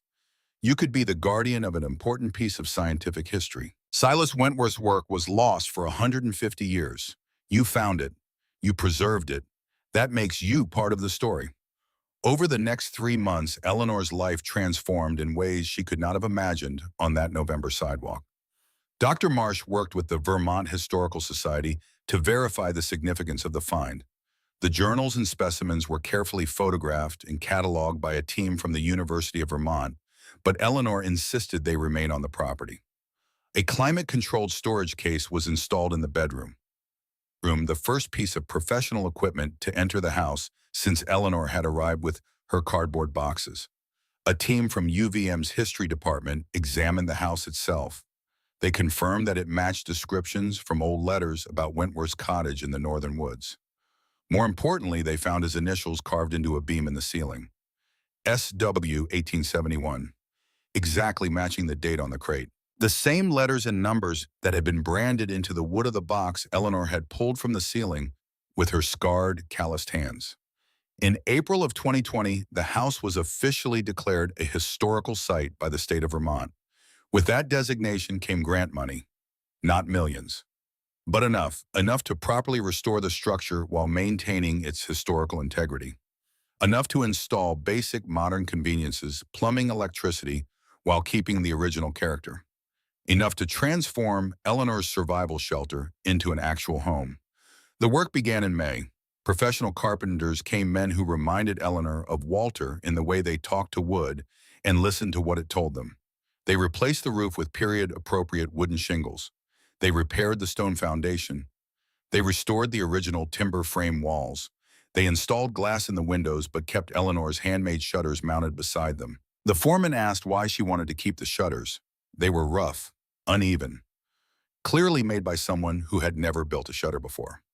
Because I made them, Eleanor said. That was explanation enough. The foreman, a man named Harlan, who had been restoring old buildings for 30 years, looked at the shutters more carefully after that. He ran his hand along the edge of one, feeling the tool marks and the rough surface where Eleanor had shaped the wood with a dull saw and stubborn hands. You know what he said? These are better than you think. The joints are solid. You used green wood, which is harder to work, but holds its shape once it seasons. He looked at Eleanor with the respect one craftsperson gives another. Your husband was a carpenter, was he not? He was, Eleanor said. It shows, Harlan said. You learned from watching him. Probably did not even know you were learning. Eleanor touched the shutter. The wood was warm under her hand. She had made it in December in the cold with bleeding fingers and a saw that needed sharpening. She had made it because she would have died without it. And somehow, without knowing it, she had made it the way Walter would have. Some lessons do not need a classroom. Some things pass from one person to another through years of proximity and love absorbed like warmth, like language, like the way a child learns to walk by watching the people who carry her. November 15th, 2020. 1 year to the day since Eleanor had been left on a sidewalk with a cardboard suitcase and $56 to her name. The transformation was complete. The house looked like a 19th century cottage because that was what the historical designation required. But it was solid now, sound, weather-tight. The roof was straight and strong. The windows had glass that caught the autumn sunlight and threw it across the restored hardwood floors. The stone foundation had been repaired and reinforced. The original timber walls, free of mold and properly sealed, showed the beautiful grain of old-growth wood that had been hiding under 150 years of neglect. Inside, the wood stove had been replaced with a period-accurate replica that actually worked safely. Modern plumbing brought running water for the first time in the house's history. Electricity ran through conduit hidden behind the walls. The bedroom held a proper bed, a desk, and shelving for books. The main room had comfortable furniture, a small kitchen area, and the climate-controlled case holding the Wentworth journals and specimens in a place of honor. Outside, a small parking area had been cleared. A discreet sign marked the location. Wentworth Cottage, historical site, established 1871. Eleanor herself had changed in ways that went deeper than the house. She had regained the weight she had lost during the desperate early months. Her face, which had been gaunt and drawn, now had color and fullness. Her hands still showed the calluses and the faint scars from the roof and the rope and the broken glass. She did not hide them. They were her credentials, more valuable than any degree or certificate she had ever held. They proved what she had done, what she had survived, what she had built. Her gray hair was neatly trimmed. Her clothes were simple and practical, but clean and well-maintained. She moved through the cottage with the quiet confidence of a woman who knows every board and beam and stone in her home because she has touched every one of them with her own hands. But the biggest change was in her eyes. The defeated, bewildered expression that had been there when her children pushed her out the door was gone, replaced by something steady and warm and absolutely unshakable. She was no longer a woman who had been discarded. She was Eleanor Harding, discoverer of the Wentworth documents, curator of Wentworth Cottage, and recognized contributor to Vermont historical preservation. Her days had purpose now. She gave tours to researchers, historians, and students who came to study the Wentworth materials. She had learned enough about his work to serve as a knowledgeable guide, explaining his methods, his discoveries, his theories about the medicinal properties of New England plants. The University of Vermont paid her a modest stipend as the site's official caretaker. Combined with her work at Donna's store, which she kept because she enjoyed it, and her Social Security, she was earning enough to live comfortably for the first time in years. Earl Hobbs had become her closest friend. He visited regularly, helping with maintenance and staying for long conversations about history and science and the particular satisfaction of fixing things that other people have given up on.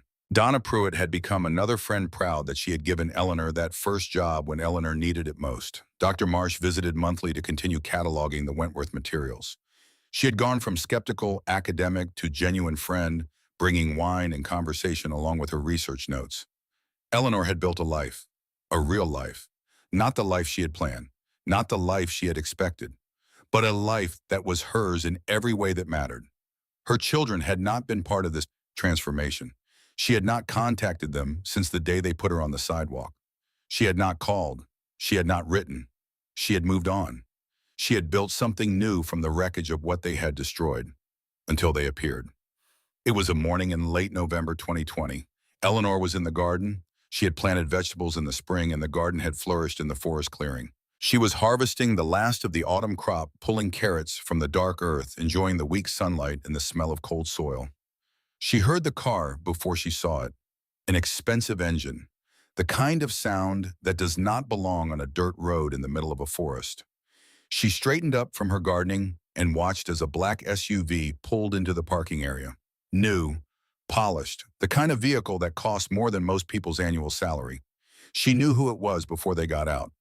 The way you know a storm is coming before you see the clouds. Something in the air changes. Something tightens. James stepped out of the driver's side. Patty got out of the passenger side. Both were dressed in expensive casual clothes. Both wore expressions of forced friendliness that did not reach their eyes. Both looked around the restored cottage, the historical marker, the well-maintained grounds with expressions that Eleanor recognized immediately. Calculation. They were not here because they missed her. They were here because they had done the math. Eleanor brushed the dirt from her hands. She did not go to greet them. She did not smile. She stood in her garden beside the carrots she had grown in soil she had turned with her own hands, and she waited. They approached slowly, the way people approach something they are not sure about. The way you approach a dog you do not know. "Mom," James said. His voice carried that same forced patience she remembered from a year ago. The voice of a man who has already decided what he wants and is going through the performance of asking. "We have been looking for you." "Have you?" Eleanor replied. Her voice was even, flat, The voice of a woman who has moved past anger into something harder and colder and much more permanent. For how long? Months, Patty said. You disappeared. We were worried. Eleanor almost laughed. The sound caught in her throat and she held it there because laughing would have given them something. An emotion, a reaction. She was not willing to give them anything. You left me on a sidewalk with a cardboard suitcase last November, she said. You called me a burden. You took the house my husband left me and sold it for $485,000. Exactly when did you start worrying? James had the grace to look slightly uncomfortable, a small crack in the performance. Patty's eyes shifted to the left the way they always did when she was caught in something she could not spreadsheet her way out of. Look, we know things ended badly, James said. We were stressed. We made some decisions that maybe were not ideal, but we are family. We wanted to find you, make sure you are okay. I am fine, Eleanor said, as you can see. We heard about this place, Patty said, gesturing at the cottage. Heard you made some kind of historical discovery. It has been in the news. Local woman finds lost naturalist journals. She paused. That is quite a story. It is, Eleanor agreed. She offered nothing else. There was a silence. The kind of silence that has weight. The kind that settles between people who know what is really being discussed, but have not yet said it out loud. James spoke first. This is a beautiful property. Must be worth quite a bit now. Historical designation state grants university interest. He let the words hang. You could probably sell it for a substantial amount. There it was, the reason they had come. Not wrapped in concern or family obligation, but sitting right there on the surface like oil on water. I am not selling, Eleanor said. But Mom, Patty jumped in her voice, shifting into the registers she used for difficult clients. You cannot live out here alone. You are 71 years old. What if something happens? What if you get sick? It is not safe. I had pneumonia in December, Eleanor said calmly. Alone for 3 days. I survived it. I have also survived a blizzard, a collapsing roof, 6 weeks without heat, and 2 months of walking 5 miles in the dark at 3:30 in the morning to clean a store for $15 an hour. I think I can manage. The words landed in the space between them like stones dropped into still water. James tried again. He was a lawyer. Lawyers do not give up after the first objection. This place is too much for one person. And the historical value, do you not think it should be shared? Maybe turned into a museum or research center. You could sell it to the state or a university. They would pay well. He paused, arranging his face into an expression of concern. Then you could come stay with us, with family, where you belong. Eleanor looked at her son carefully. She looked at this 45-year-old man in his expensive coat and his polished shoes standing in her garden on soil she had turned by hand in front of a house she had saved with her own body telling her where she belonged. When exactly did I start belonging with family again, she asked. Was it when you found out my $5 house was worth something? James flushed, a dark red climbing from his collar to his ears, the color of a man who has been seen clearly and does not like what it reveals. That is not fair. Is it not? Eleanor's voice was still calm, but there was steel underneath now. The steel that forms when soft metal is heated and cooled and heated again until it will not bend. Let me tell you what happened after you left me on that sidewalk. She held up her hands, the hands that had once been soft, the hands that had baked birthday cakes and graded spelling tests and held a dying man's fingers, the hands that were now scarred and calloused and permanently rough. I had $56. I bought this house for 5 of those dollars at an auction where everyone laughed at me. I spent months sleeping on the floor. I sealed the windows with mud and branches. I patched the roof with pine boughs. I carried water from a creek. I climbed onto the roof in a blizzard at 2 in the morning to save a tarp, because if I did not, I would have frozen to death. She paused, let the silence work. These hands mixed clay. These hands split firewood. These hands pulled a 150-year-old treasure out of a ceiling. I did not have help from family. I had help from Earl Hobbs, a stranger who became a friend, from Donna Pruitt, who gave me work when I needed it, from Dr. Marsh, who recognized the value of what I found and helped me protect it. We did not know, Patty said. Her voice was smaller now. The corporate register was gone. What was left sounded almost human. You did not ask, Eleanor corrected. You did not care. I was a burden you wanted gone. And once I was gone, I stopped existing for you, until you heard there might be money involved. That is not true, James said, but his voice had lost its conviction. The lawyer in him knew a losing case when he was standing in one. No, Eleanor said. Then tell me this, in the last 12 months, how many times did you try to find me? How many phone calls did you make? How many shelters did you check? How many missing persons reports did you file?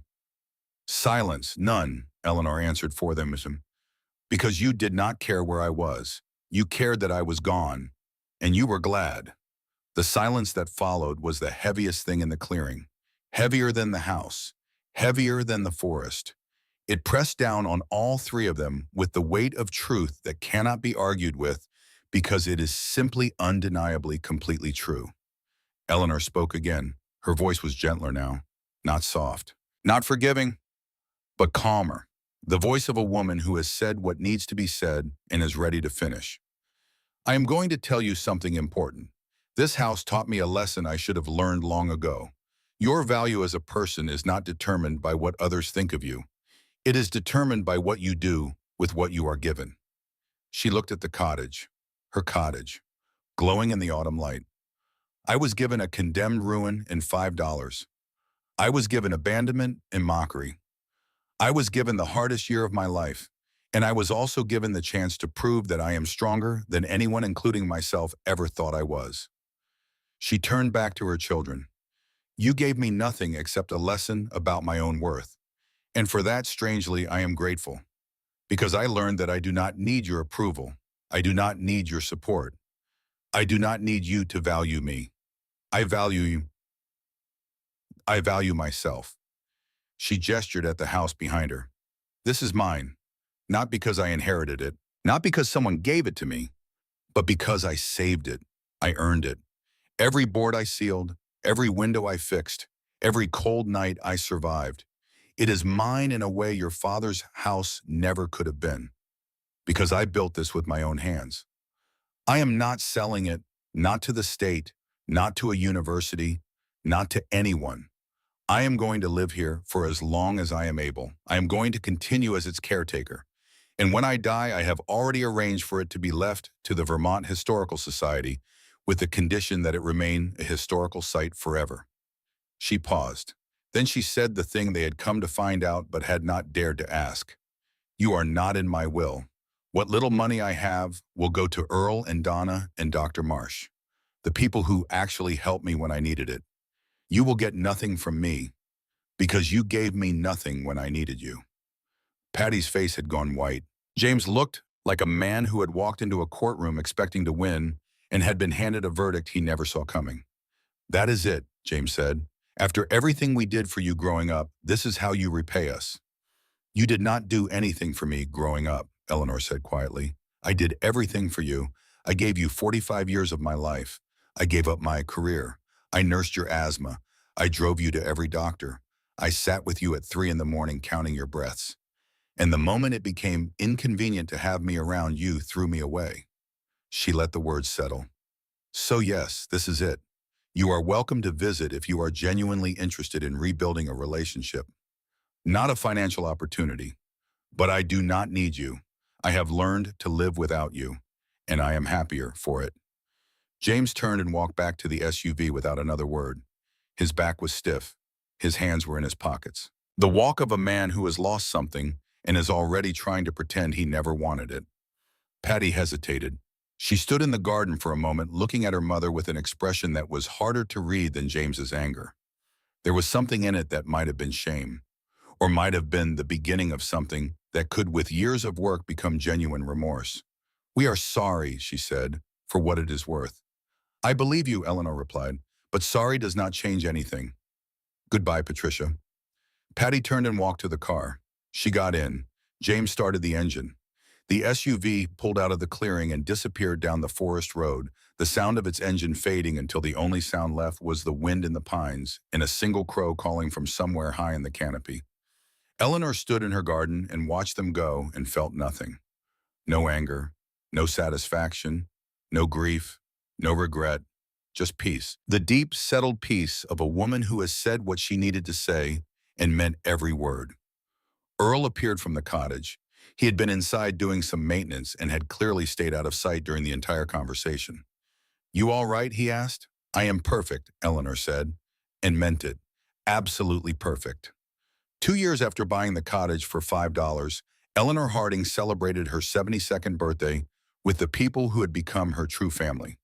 Earl Hobbs was there bringing tools disguised as birthday presents because he knew Eleanor always needed tools and would never buy them for herself. Donna Pruitt came with homemade pie and stories about customers at the store. Dr. Helen Marsh arrived with a gift that made Eleanor cry, the only tear she shed that day. A published academic paper about the Wentworth documents with Eleanor listed as co-author and discoverer.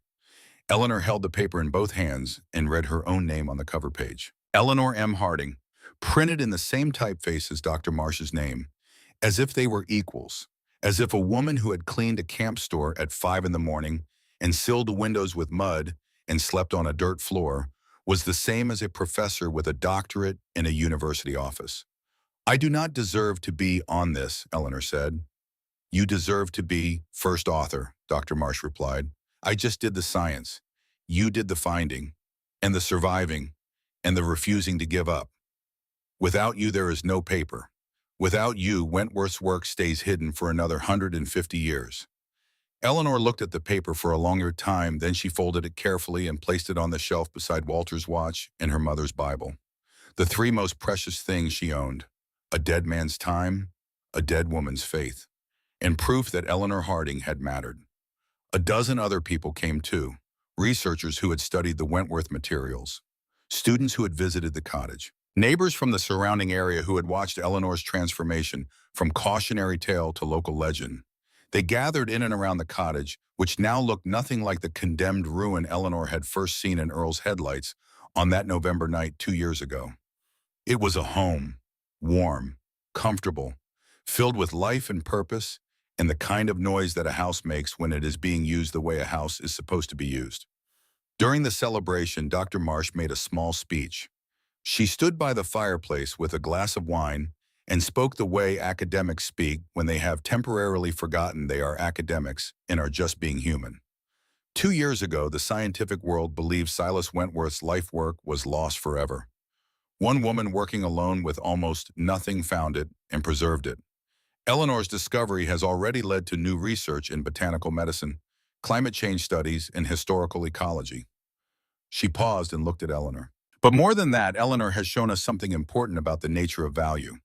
She has shown us that the things the world discards are not always worthless, that the people the world overlooks are not always ordinary, and that sometimes the most important discoveries are made not by people with resources and credentials, but by people with nothing except the refusal to give up. Later that evening, after the guests had left and the cottage was quiet, Eleanor sat on her porch with Earl. The sun was setting through the trees, painting the sky in shades of amber and rose that reflected off the windows of the cottage and made the whole clearing glow. "Do you ever think about your kids?" Earl asked. His voice was gentle, the voice of a man who has earned the right to ask difficult questions by never asking them carelessly. "Sometimes," Eleanor admitted, "I do not hate them. I have even thought about reaching out, seeing if we could rebuild something." She paused. "But then I remember that I spent 45 years building my life around them, and they discarded me without hesitation. I do not need that kind of relationship anymore." "You built something else instead," Earl observed. "I did," Eleanor agreed. "A life that is mine, a home that I saved with my own hands, friendships based on respect rather than obligation, a purpose that gives me meaning." She looked at the cottage, her cottage, glowing in the last light like something from a painting. "You know what is strange," she said. "If my children had not abandoned me, I never would have found this place. I never would have discovered Wentworth's work. I never would have learned how strong I actually am." "So in a way, they gave you a gift," Earl said. "They just did not mean to." "Exactly," Eleanor said. "They tried to throw me away.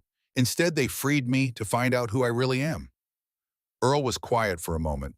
the kind of quiet that is not empty but full, full of the things that do not need to be said between people who understand each other. Any regrets, he asked. Eleanor thought about it honestly. She owed him that. She owed herself that. I regret that I wasted so many years being dependent on their approval. I regret that I let myself become someone who could be discarded. I regret that I did not listen to Walter when he told me to hold on to the house. She looked at her hands in the fading light, the scars, the calluses, the permanent roughness that no amount of cream or care would ever fully smooth. But I do not regret how things turned out. The Bowen, she gestured at the cottage, the forest, the clearing, the life she had built from wreckage. This is exactly where I am supposed to be. The sun dropped below the tree line. The sky turned from amber to violet. The first stars appeared faint and far away like memories of light. Eleanor sat on her porch and listened to the forest settle into evening, the wind in the pines, the creek in the distance, the house behind her solid and warm and alive with the quiet hum of electricity she had earned the right to have.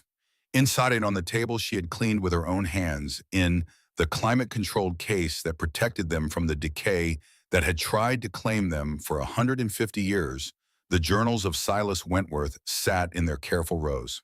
His words written by lamplight in this same clearing a century and a half ago were safe now, found, preserved, given to the world by a woman who understood their value because she understood what it meant to be overlooked and forgotten and left behind.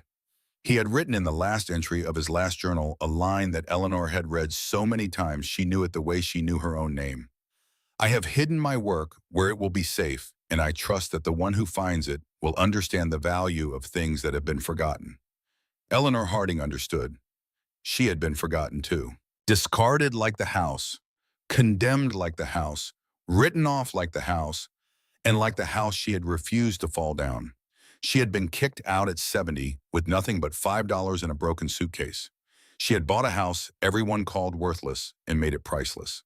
She had taken the abandonment that should have destroyed her and used it to discover something the world had been searching for since before she was born. She was never too old to start over. She was never too broken to rebuild. And she was never worthless just because someone failed to see her value. Eleanor stood up from the porch. She picked up her cup. She walked to the door of her cottage, opened it, and stepped inside. The warmth met her like an embrace. The lamplight was golden. The fire crackled softly in the stove. The journals sat in their case patient and permanent, waiting for the next researcher, the next student, the next person who would come to this clearing in the woods and learn something about the world and about themselves. Eleanor closed the door behind her. She was home.